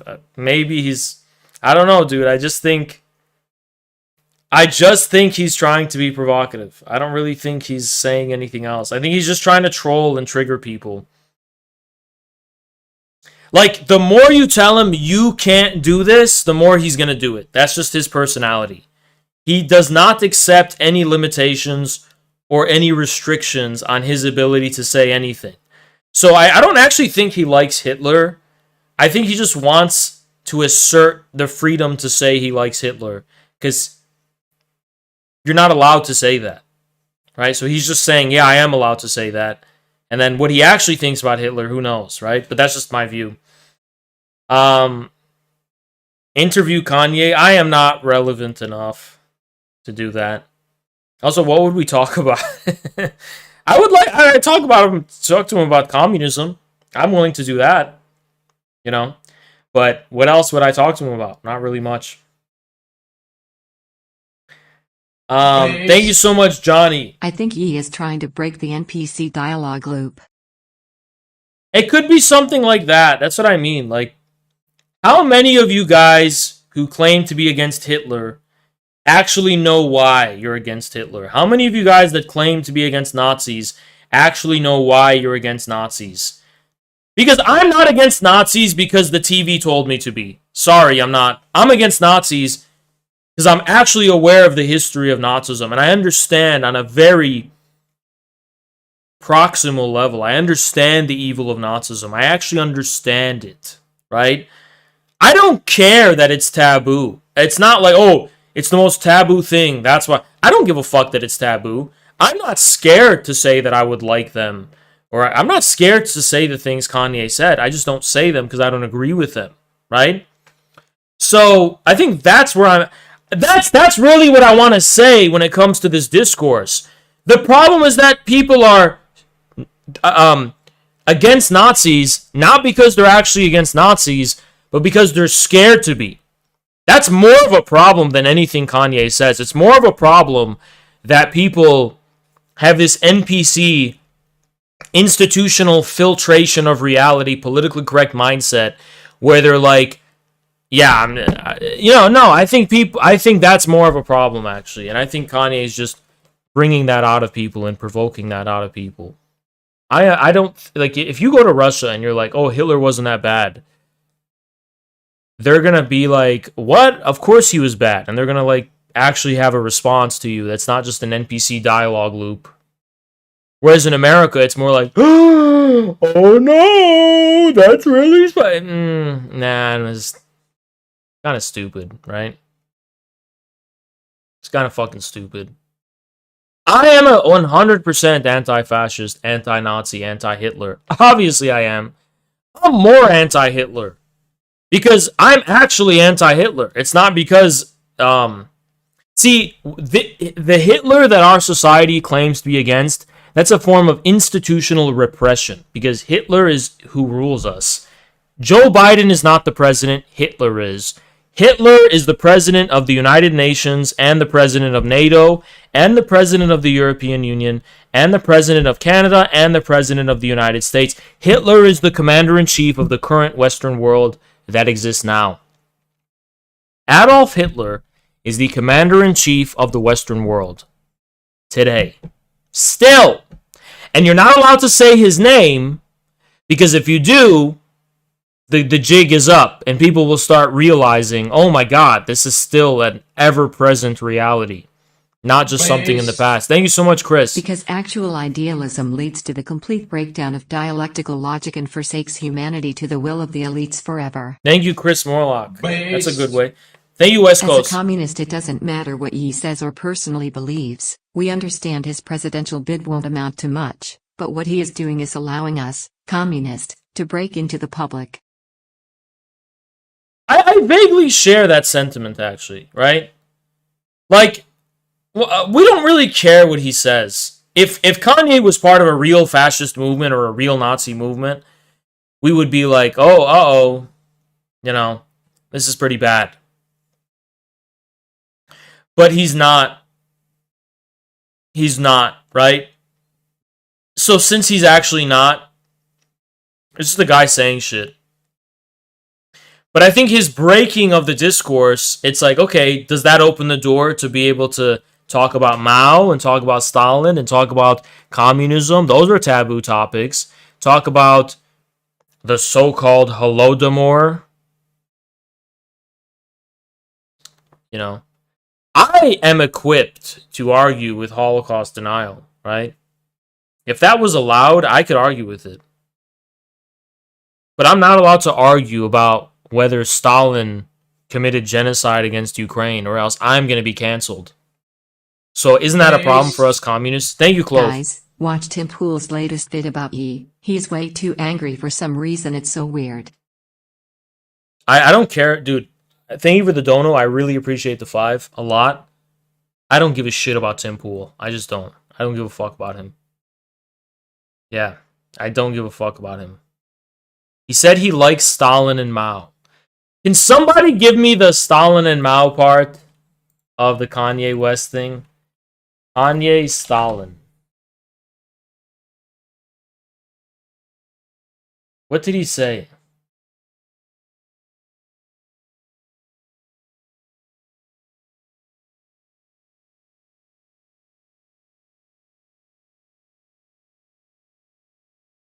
Can someone link the video somewhere?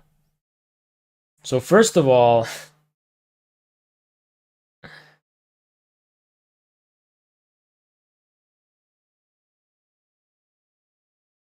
okay, Kanye Mao.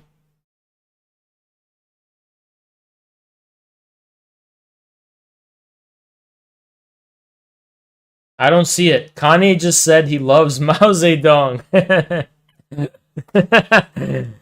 Based! That's a cool part. Okay, the Mao part and the Stalin part are great. But the Hitler part is...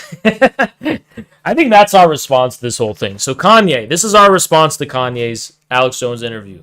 The stuff he said about Mao and Stalin, big thumbs up. But then the shit he said about Hitler, nah, we don't like that. That's bad. That's pretty much... That's our response. That's it. We boo the Hitler shit and thumbs up the Stalin and Mao shit. We're not like libs. We're like, ah! No, we're more like, okay, Stalin and Mao based, Hitler cringe.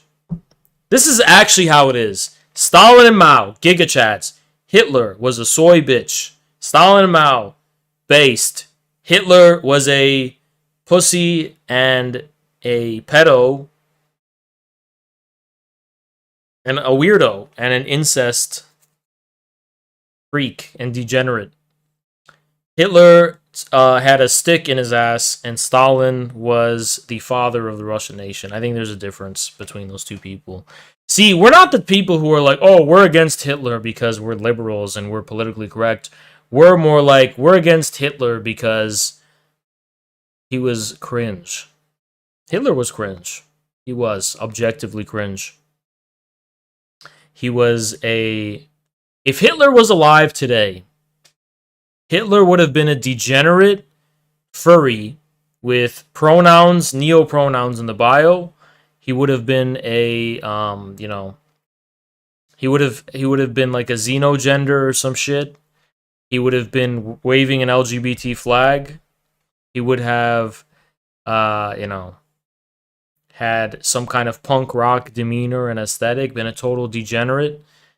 He would have worn a BDSM outfit probably. And I mean, this would be Hitler today, right? He'd be an environmentalist, definitely. This is the truth of Hitler, and I can't talk about it on YouTube. But Hitler was not a straight male. He was not a straight man. This much we know. He was also a pagan who hated Christianity. And this much is confirmed. This much is confirmed.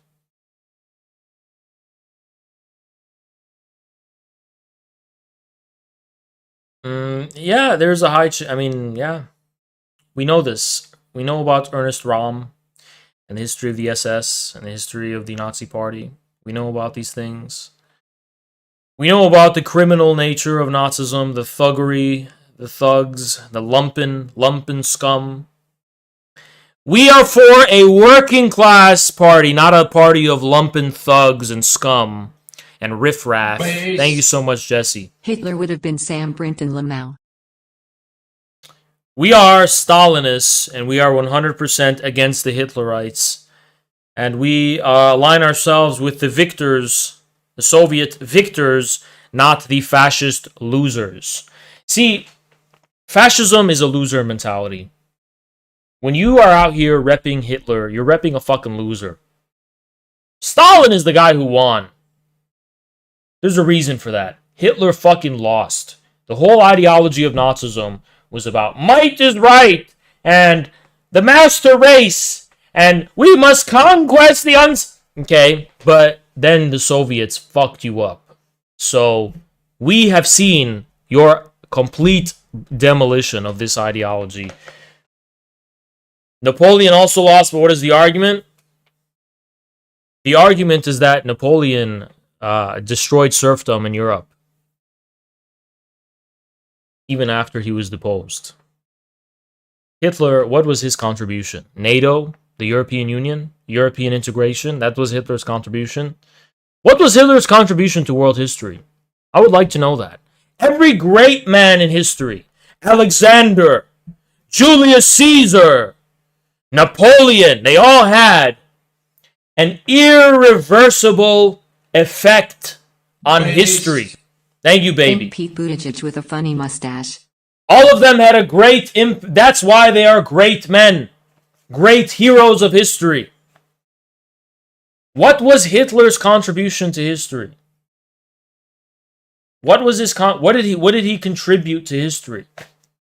Geopolitically, sociologically, historically, what did he represent historically? Nothing. He was a reactionary. It was people like FDR who represented a new kind of welfare state system in place of the old laissez-faire capitalism. That was people like FDR, right? That's what he represented, a new kind of, a new historical era, an unprecedented historical era. What did Hitler represent? All he did was become the founding crime and the founding sin of NATO, the European Union, the so-called collective West, the free world, versus its adversaries. Hitler contributed nothing to history. Alexander.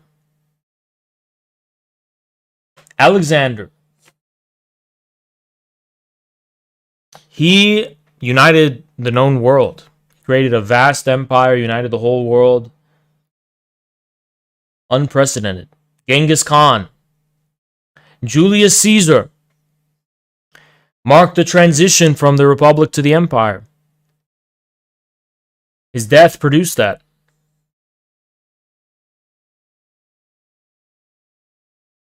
All of these are great figures of history. I mean, Stalin built modern Russia. Even Russia today is built on the backbone of Stalin's industrialization.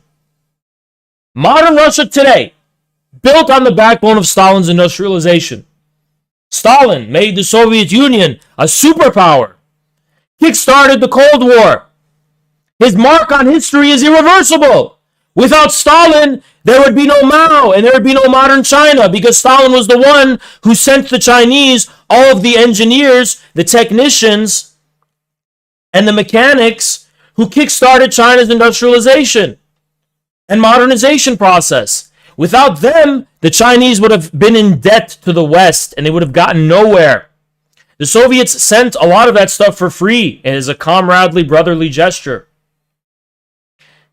The effects of Stalin, his legacy, his stamp on the world, is felt today in places like China and all across the world.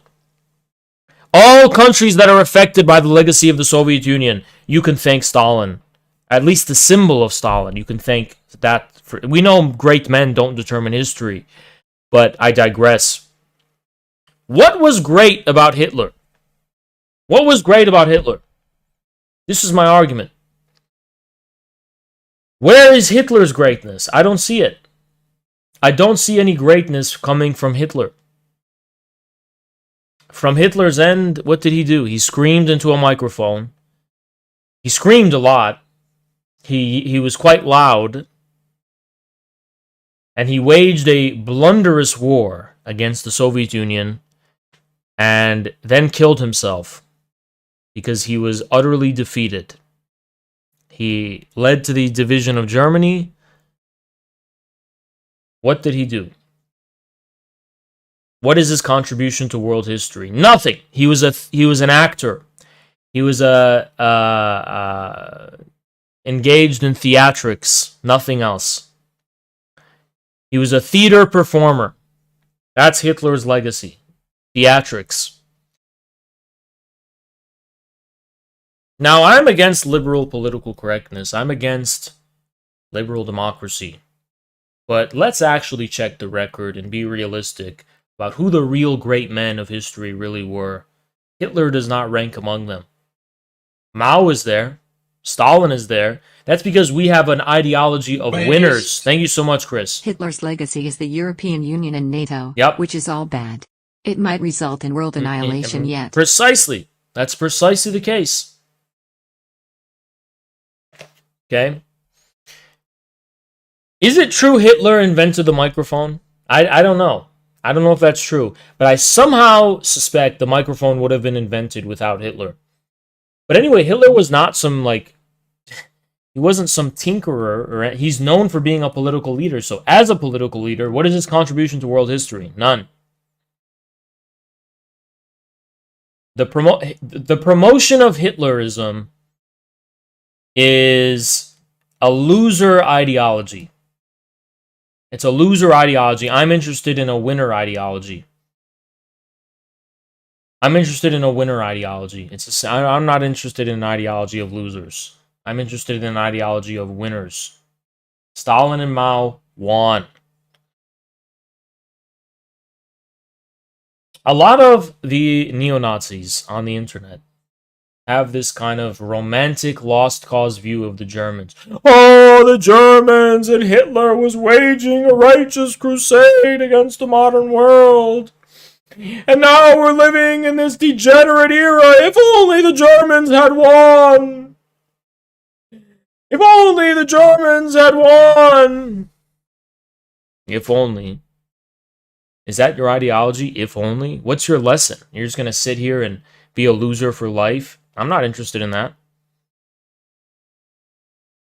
And you're wrong, by the way. But even if you were right, it's like such a bitch-made way of thinking. It's such like a pathetic mentality to have in general about anything, right?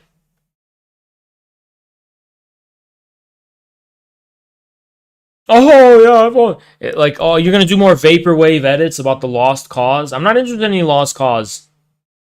What lost cause? It failed. Get over it. I'm a communist today. You don't see me, the lost cause of the Soviets. No, I'm interested in MAGA communism right now.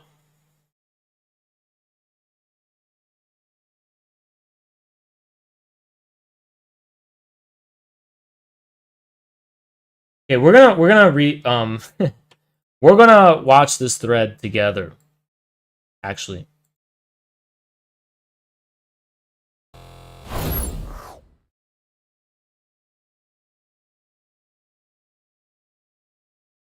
We're gonna watch this together. Most offensive remarks today. Based. Thank you so much, Hitler's Hugo. contribution was that of mass genocide because in his mind it's easier to kill than reform, not a quality leader. Yeah. Based. Thank you so much, Defund. Appreciate you, man. The so-called crime doesn't deserve the punishment. What did I thought? That's right. You're not Hitler. You're not a Nazi. You don't deserve to be called that and demonized. Well, I see good things about Hitler also. I love everyone, and Jewish people are not going to tell me you can love us, and you can love what we're doing to you with the contracts, and you can love what we're pushing with the pornography.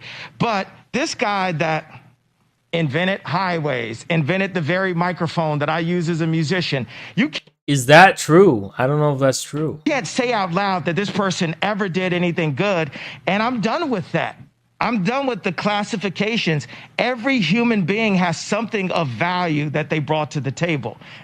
Now, to be fair, he included Jeffrey Dahmer. I mean, I just like, okay.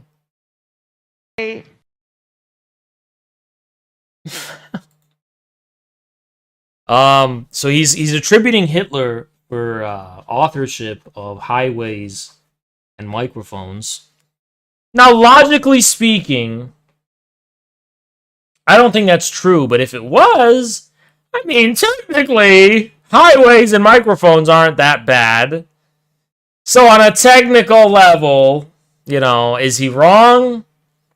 I mean, yeah, Hitler is bad Hitler is bad. We know Hitler's bad. We know Hitler was an asshole and worse.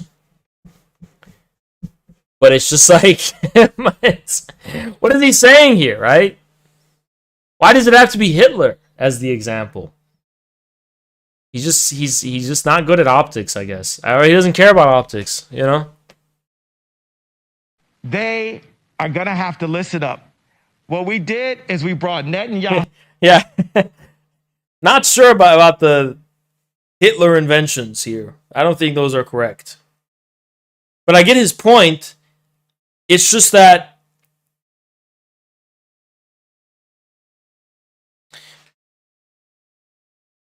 it's just such an interesting way to like, we know when liberals call everyone Hitler.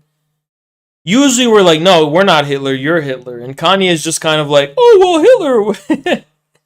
It's just such an interesting way to respond to that. And he's trying to find a unique and original way to do that, clearly. Which is why he did it. Clearly, that's why. With us. I mean, I'm in the twilight zone right now. Netanyahu, what do you have to say? What do you have to say to Alex Jones right now, Nick Fuentes and Ye? It was bad. It was bad for Trump. It's a net and Yahoo. Nick and Ye. Okay.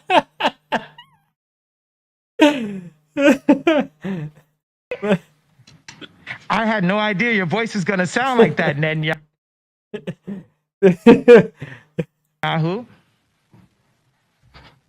So you don't like Benjamin Netanyahu?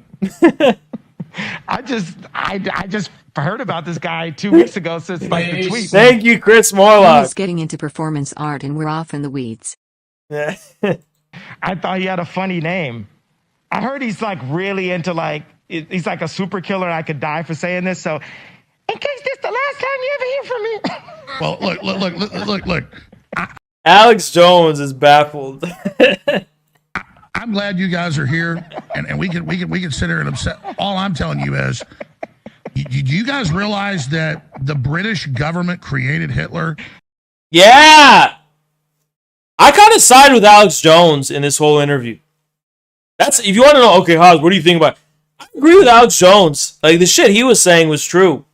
You know, he was right about that shit. Alex Jones was right. He was the one who was right about this shit. You know? Yeah, I think Alex was the guy who was right. But I don't think Kanye cares. I think he's like responding to the reactions in terms of what are you allowed and not allowed to say. He's like, oh, you can't say that. Like he's mocking the responses.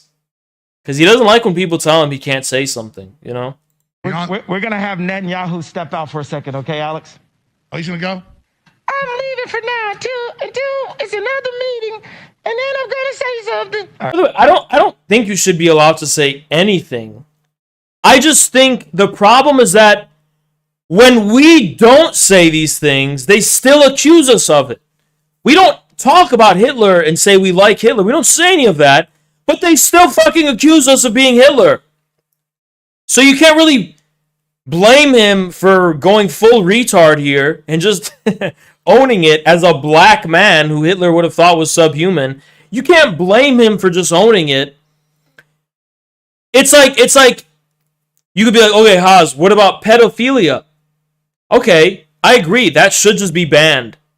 Totally from public speech. The problem is that the way our society treats Nazism is not like that. We don't just say, oh, this is an obscenity. It's just, we're kind of like, oh, it's a dirty little, we're like fascinated by it. And we accuse people who are not Nazis of being Nazis all the fucking time. Because our society has a Nazi obsession. And Kanye is done, he's sick of it. You're not only an artist, you're a comedian. But Nick, that's what I'm getting at here is that is that it was a it doesn't matter. There's fluoride in the water killing us all. We're gonna have Netanyahu.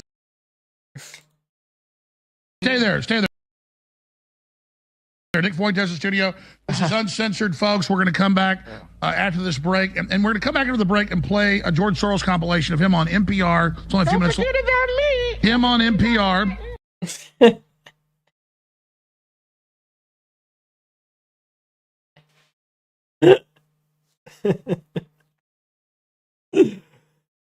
What the fuck is it?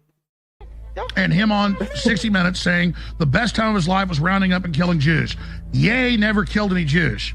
So I want to know, how do I get the ADL to love me? Do I round up Jews in Nazi Germany? Do I get love then? Schwarzenegger said he loved Hitler. They gave him an award. I'm just saying, I don't like Nazis, and I don't like what some of the mafias are doing either. I like Hitler.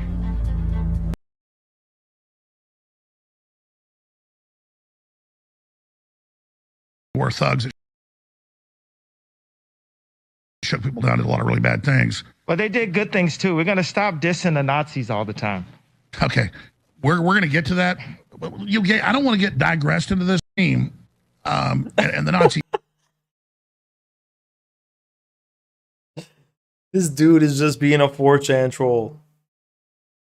This dude's just trolling like 4chan now.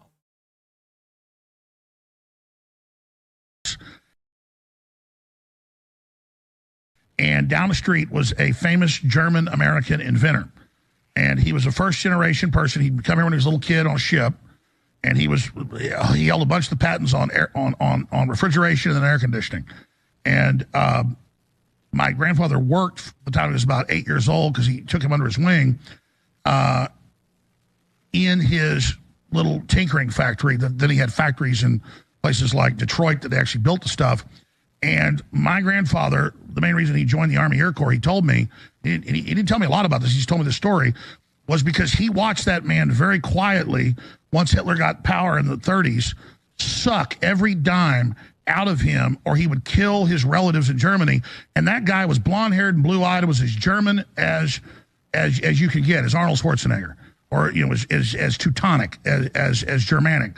And the point was, my grandfather saw that. So I understand you're opposed to other forces, but I don't think thinking other forces in history that are lionized, that's my personal experience of what my grandfather, Clyde William Hammond, told me. Does that make sense? It not totally to me, but it's, and I'm not saying that to be disrespectful, I'm saying like it literally doesn't totally make sense to me.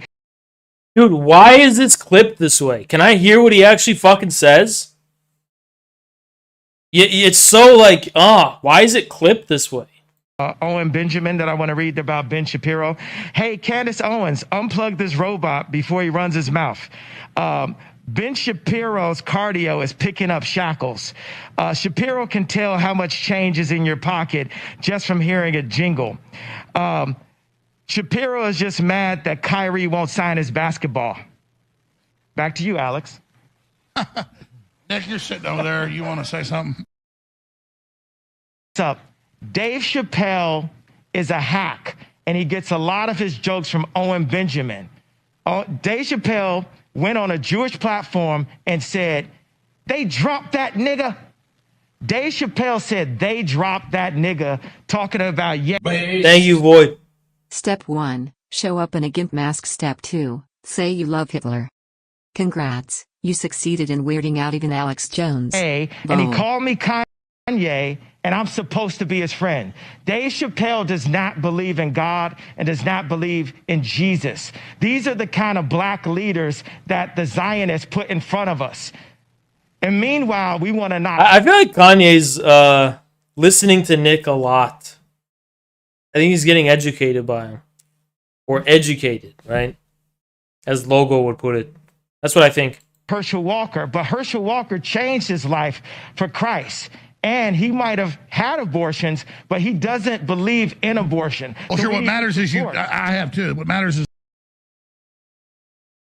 or rather, DeSantis is mobbed up with Israel. And I think Kanye's like interested in learning stuff.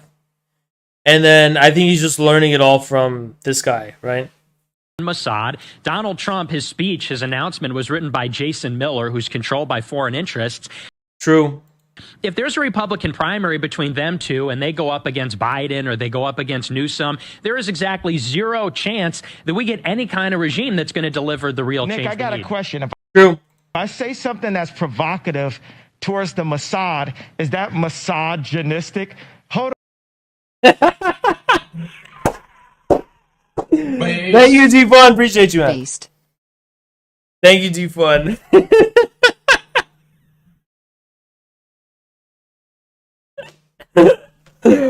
Oh my god, that was classic. Hold on, let's hear from that. Hey, yay, I'm the head of the Mossad. I'm gonna kill you and take your children away from you. Thanks a lot, Netton. Back to you, Alex. Please turn your microphone around, sir. Yeah, this is personal, man. He thinks they took his kids away. That's why he's doing this. Yeah. Every group should be able to be switched his name to Netton. I dropped the Yahoo so we didn't have to. I was tired of picking up the Yahoo and the Netton. So for now, it's just Netton. I know some people call him BB. No, some people call him Yahoo. But we're going to call him Netton. What you want, Netton? Hey, yay, right after this, I'm going to say you're crazy. I'm going to take your family away from you. We're not done with you yet. You cannot cause free thought. We have to control the history books. We have to control the banks. And we have to go and kill people. Also, we're in the pedophilia. Ha, ha, ha.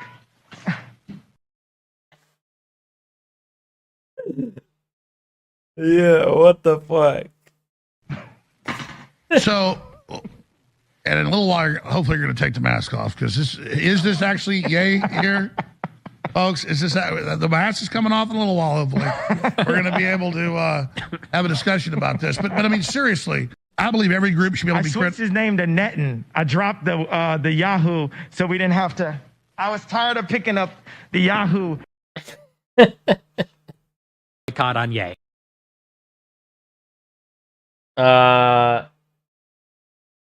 Okay. Nick, you want to comment here?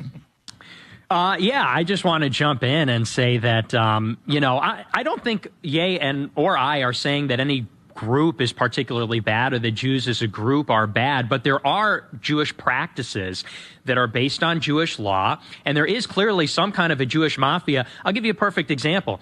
It was Ari Emanuel of WME that called for a total boycott on Ye. Ari Emanuel's two brothers are Zeke Emanuel, who is the architect of Obamacare in the Obama White House, and his other brother is Rahm Emanuel, who is the chief of staff for Obama and the mayor of Chicago.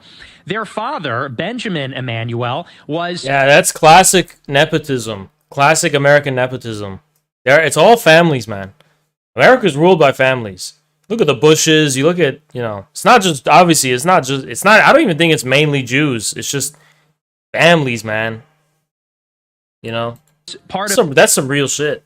The Irgun, which was a Zionist terrorist group in the 1940s, the definition of anti-Semitism, according to the State Jennifer, from what I read, he's got to pay $200,000 in child support a month.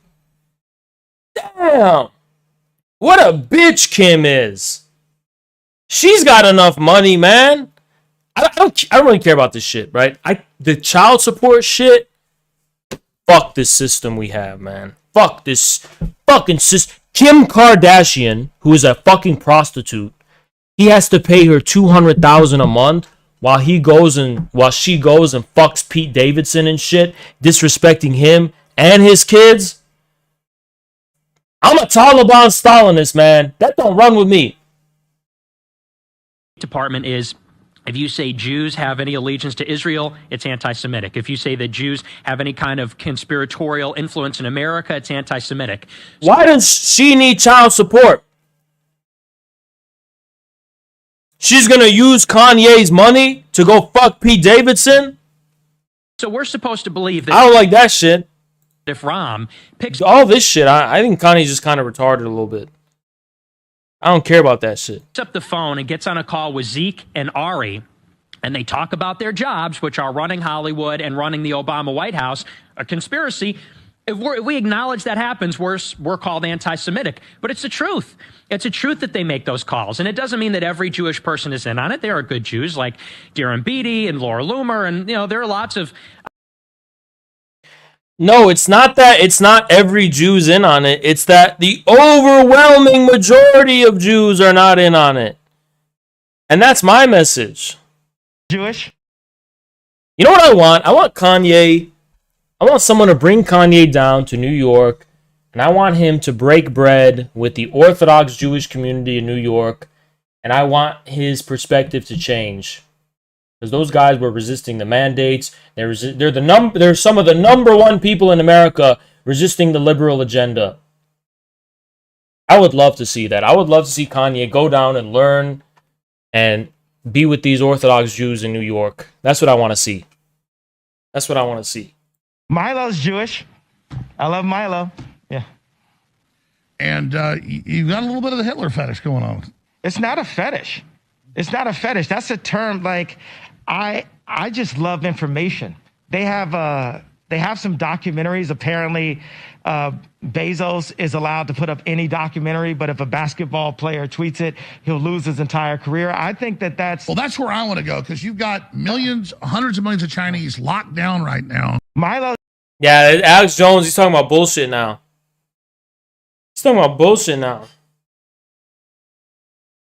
Perfect time to go to break. Hour number 2. Millions that are locked down right now. I mean, stupid, man. Uncensored with Ye.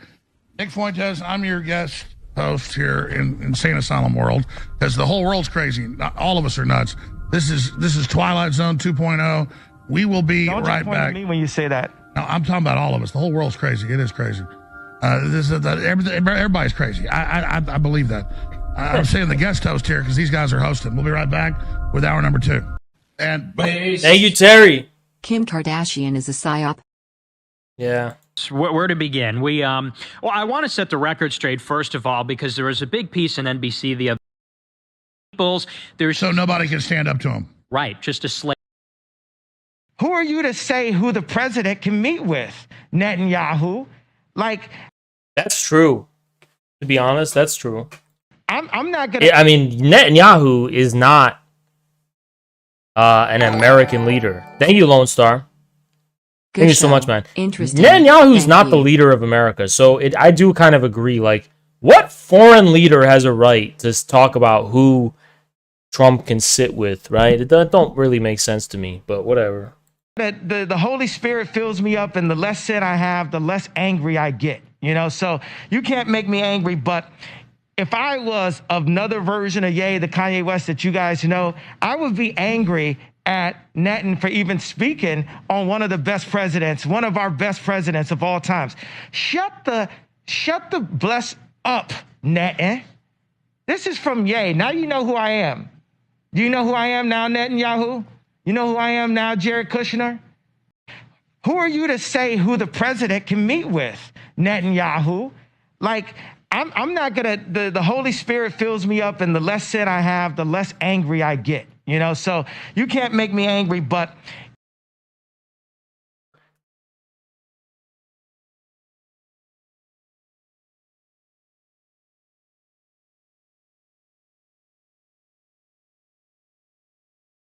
But I represent the bad guys.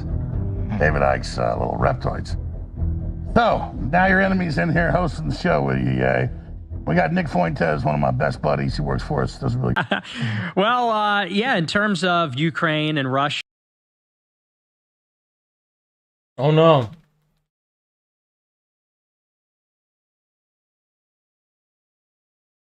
Something happened? Looks like something happened.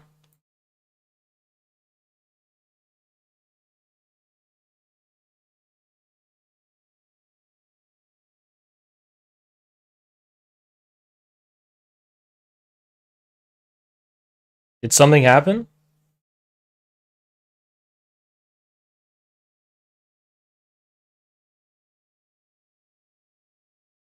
Okay. I don't know what happened. All right. So, I'm thinking of all the thousands of topics we can cover in limited time we have as you're about to get on a plane and go back to another state and do some new stuff. What else is on your radar? Because there's a lot. What do you think about the Ukraine war? What do you think about the devaluation of the dollar? What do you think about FTX and Bitcoin? I mean, there's so many topics. Nick? Well, yeah, in terms of Ukraine and Russia, I haven't really seen so much of that in the news. I'm, of course, pro-Putin. I'm very pro-Russia. I am also. Based! So, I'm thinking. Based! I can say I do love Hitler. I do love the Zionists. I love everyone. The Zionists cannot tell me who I can love and not love. I don't think like that. I think more like someone that's on the spectrum. Since that's what they want to claim, well, let me be on the spectrum of love because love. But that's a good T-shirt. I love Hitler.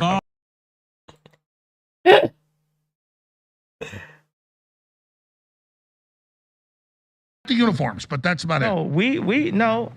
There's a lot of things that I love about Hitler. A lot of things. Hey, Netan, what did you think about that, Netan?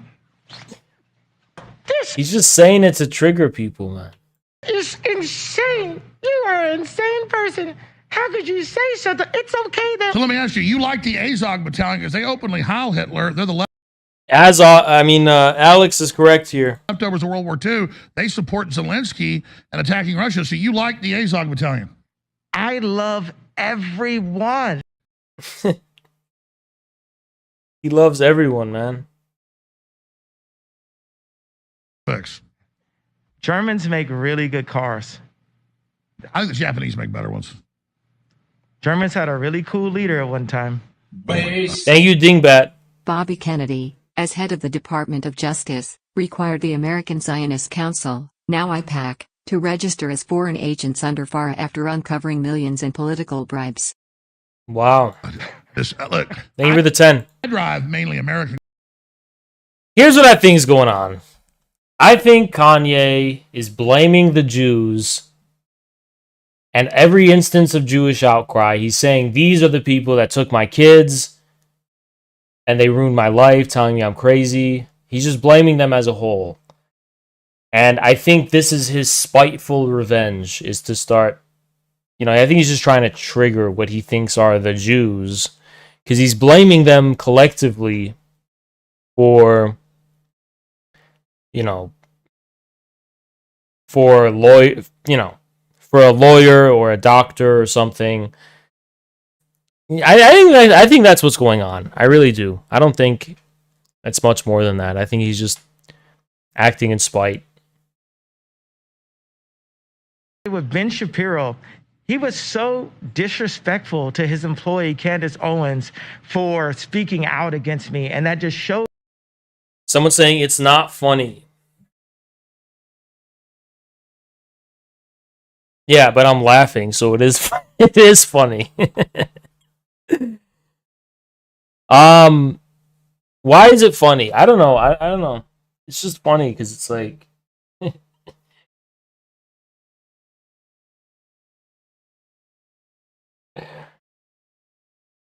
I don't know. I don't know. I don't know why it's funny. Yeah.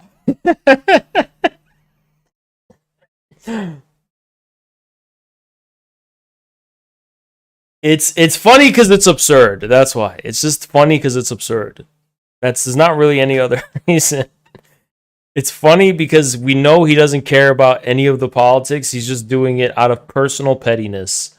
And there's just something funny about that. You another level of this kind of control that's out there. No, I agree. I like Candace. She has a lot of courage. She's a really smart, beautiful lady. She's really defended you. I like Candace too. But she's married. But I mean, are you saying Ben Shapiro's got her on a leash? I think it's pretty obvious. Damn. Damn. Damn. Okay. Thank you so much, Anonymous. Do you think Kanye's gonna take back any of the claims, or will he just double down indefinitely? I think he wants to be a martyr. I don't see how you walk back from that. I don't think he's gonna. But I think he's gonna dwindle in relevance and reach. I think Kanye is gonna be fully uploaded to the internet. So he's not gonna be on TV anymore. He's not gonna be in Hollywood. He's not gonna be featured, and he's gonna just be like an internet influencer now. And he's gonna be a Web3 celebrity. So I think it's a nice irony he's with Nick Fuentes, who's also a fully internet celebrity with no ties to the world of institutions or institutional media.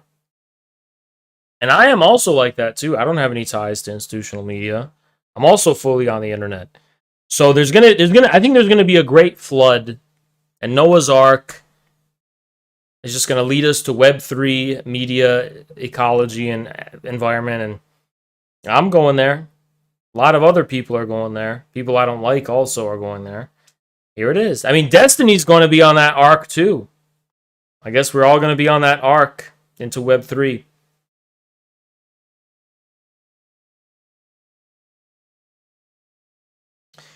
The Overton win. It's just. What Overton win? I don't think it's about the Overton window. I think it's about just completely changing the discourse from institutions to Web3. I think it's something like that. Thank you so much, PJ. Kanye exists to wreck the Overton window, and he has the power of God flowing through him to accomplish this. Inshallah. Oh, that's the Overton window. It's not a shift, it's a destruction. I've been destroying the Overton window too. So yeah, I'm for that. Destruction of the Overton window. Just destruction, right? Not shifting it, destroying it.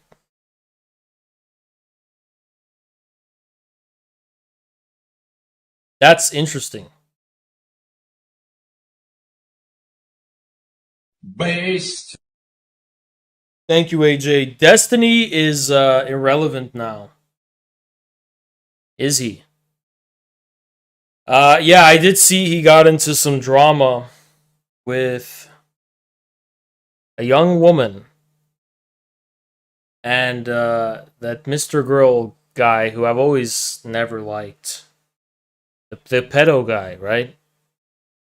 I remember in person when I was more friendly with Destiny, I was like, why the fuck do you allow this pedo? Why do you platform this pedo guy? And he's like, well, because he's interesting. I remember telling him that shit in person, actually. As for the young woman, I actually don't know much about her, but she makes really beautiful music. She has a song on Spotify that was like, Jackson showed it to me. I'm like, oh my god, wow, this is really good. Yeah, I don't really care about the drama. Yeah, but apparently that was the all of the content recently. Was that stuff. Okay. How is he a pedo? Mr. Girl? Dude, it's just like he's just like trying to normalize it and shit and we'll talk about it. Mr. Girl tried to do with pedophilia what Kanye is doing with fucking Hitler. Oh man.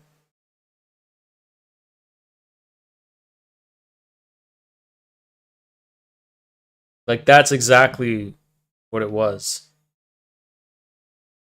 Anyway, um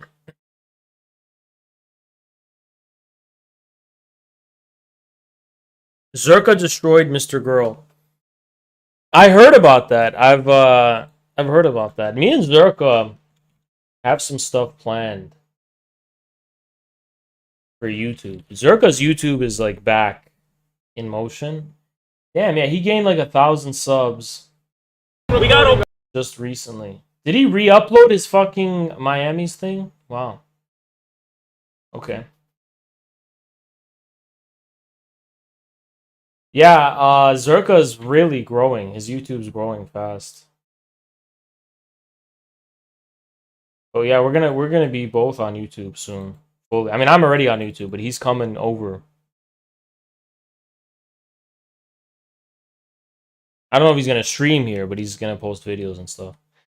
Yeah, I'm excited for the future. I'm super excited for the future.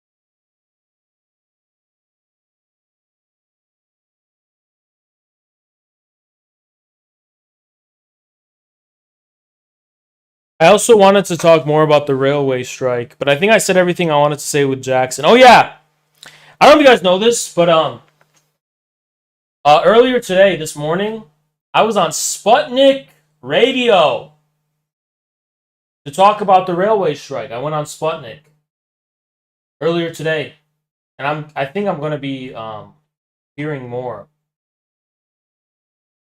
soon. Now, is this translated yet? Oh my god, this is what I'm here for. Holy fuck. Is this translated yet?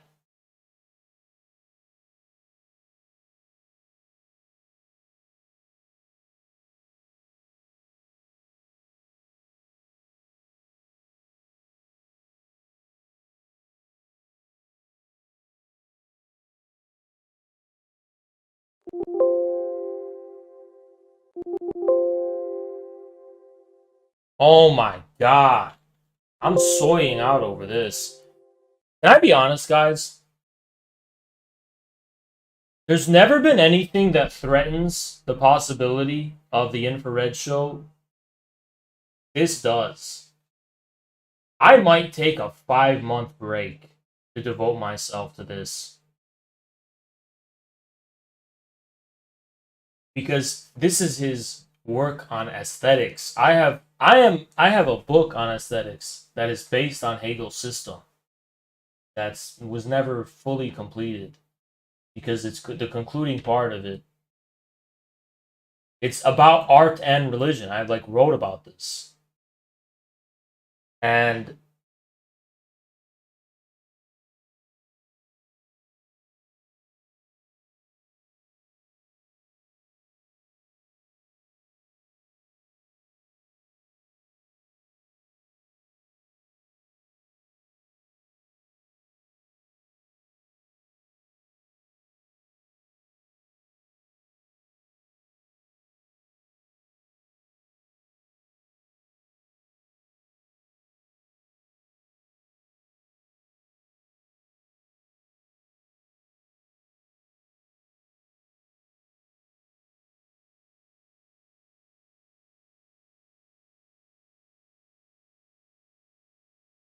you don't write, you watch K-dramas all day.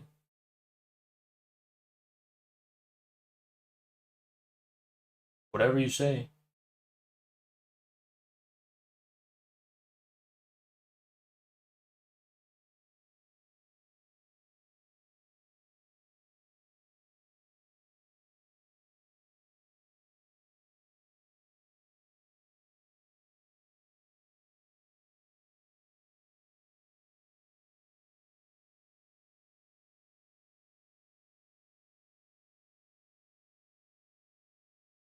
I'm not really impressed with this description.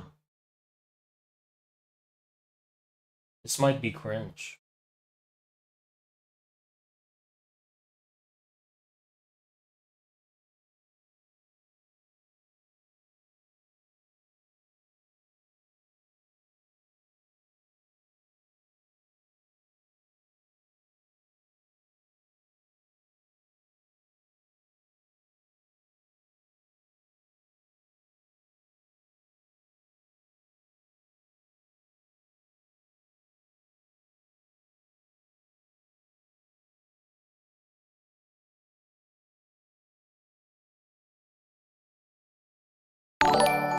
Thank you so much, Anonymous. What are the chances you learn an instrument on stream? 0.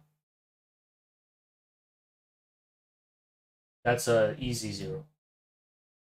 That's an easy, unequivocal, unconditional 0.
Hi, guys. Good stream. Good stream. Great stream. Great stream. I'm actually gaming right now. Can you believe it? I'm playing a game. I'm playing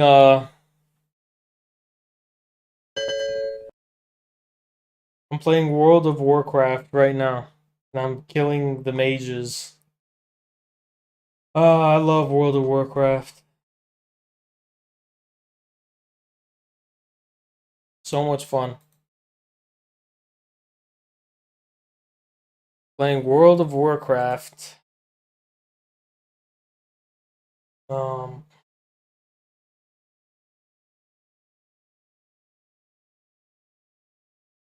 there any good games to play? Any at all? I want to play a game sometime.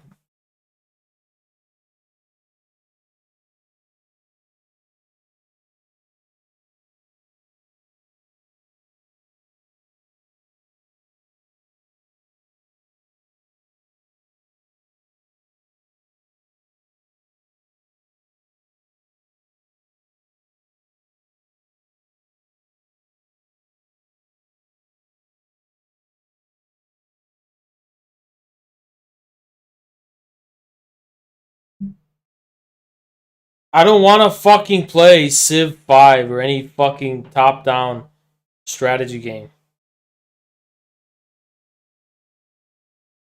Want to do RP? I want a game that's like Minecraft, but like fun. Or like more modern. Fallout?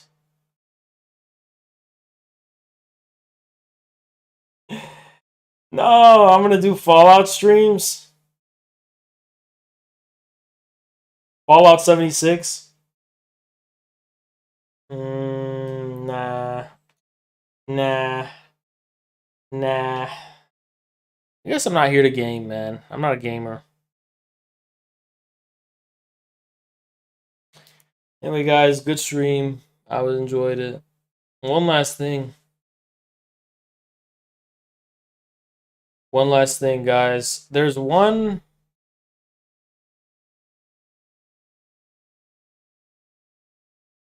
debate. Okay, get in show queue. You know what? Debating you sounds fun, dude. Debating you sounds fun. So do it next time.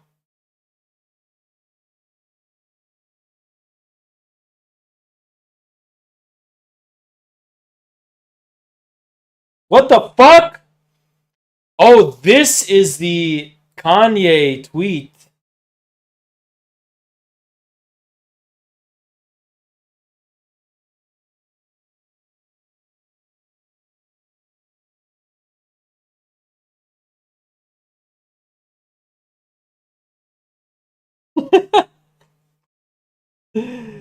No way! Okay, we're not ending the stream yet. We have some fuck your villains, a rebellion against weaponized ancestral pain. I guess that's what Yi is claiming himself, so I guess the artistic interpretation is somewhat correct. I was off the meds. He is driving. Constitutionally, in my opinion, and very, very have been treated unconstitutionally, in my opinion, and very, very unfairly. Have been treated unconstitutionally, in my opinion, and very, very unfairly. And we're going to get to the bottom of it. And you know what I've said. I take it very seriously. I have never seen anything like it at all levels. It's the weaponization of the Department of Justice, and we can't let this happen. Yeah, I agree with Trump here.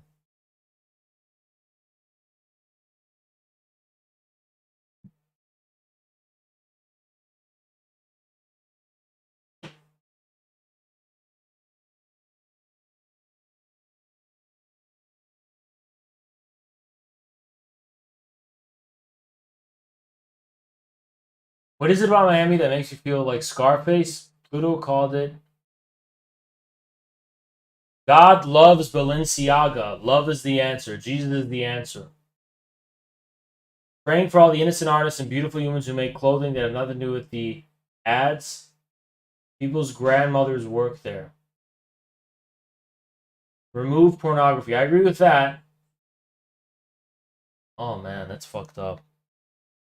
I agree with him about this part.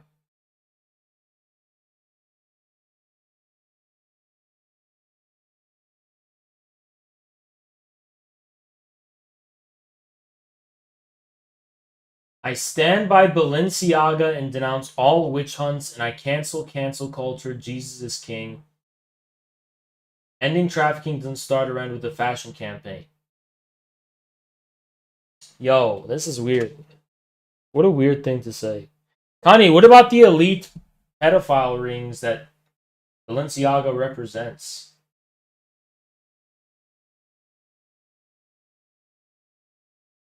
This is kind of making me be suspicious of Kanye. I was already suspicious of him because he's talking about all this Jew, saying all this anti-Semitic stuff or whatever, and it just seems like some glowy shit. This one's, I don't know. Who is, I want to show you guys something. I didn't want to do this. I want to show you this, right? Yeah, and then also Elon Musk. Sorry, but you have gone too far. This is not love. Elon Musk. Who made you the judge?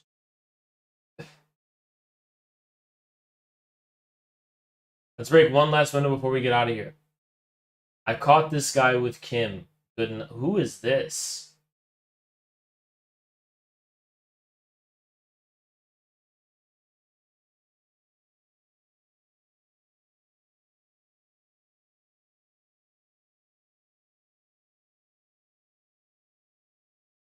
Who the fuck is that? I want to show you guys some shit.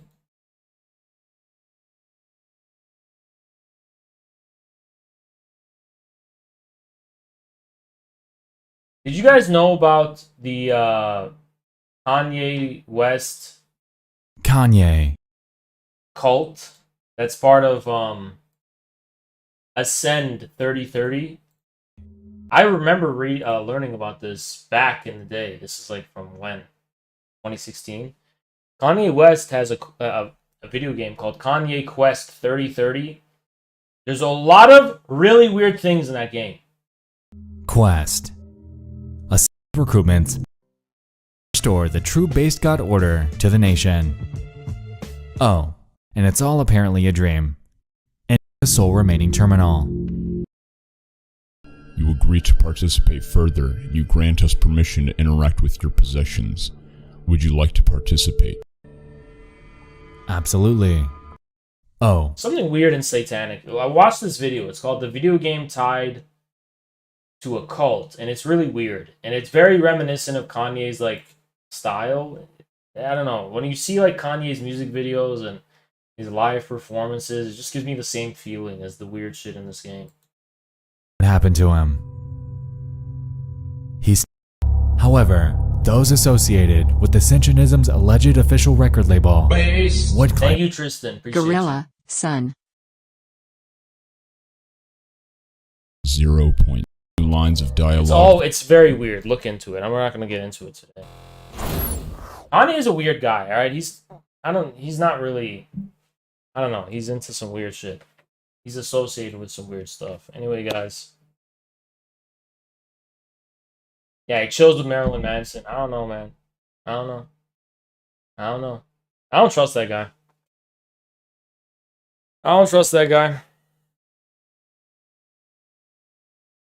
Alright, guys.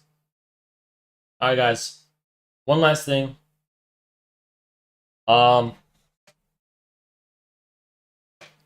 There's one thing about Balenciaga I do find forgivable. And it is that, do you think about me? Do you think about me? Goodbye to the people who trusted me. Do you think about me? The man who trust me. Goodbye to the people who run. Do you think about me? Me. Goodbye to the people who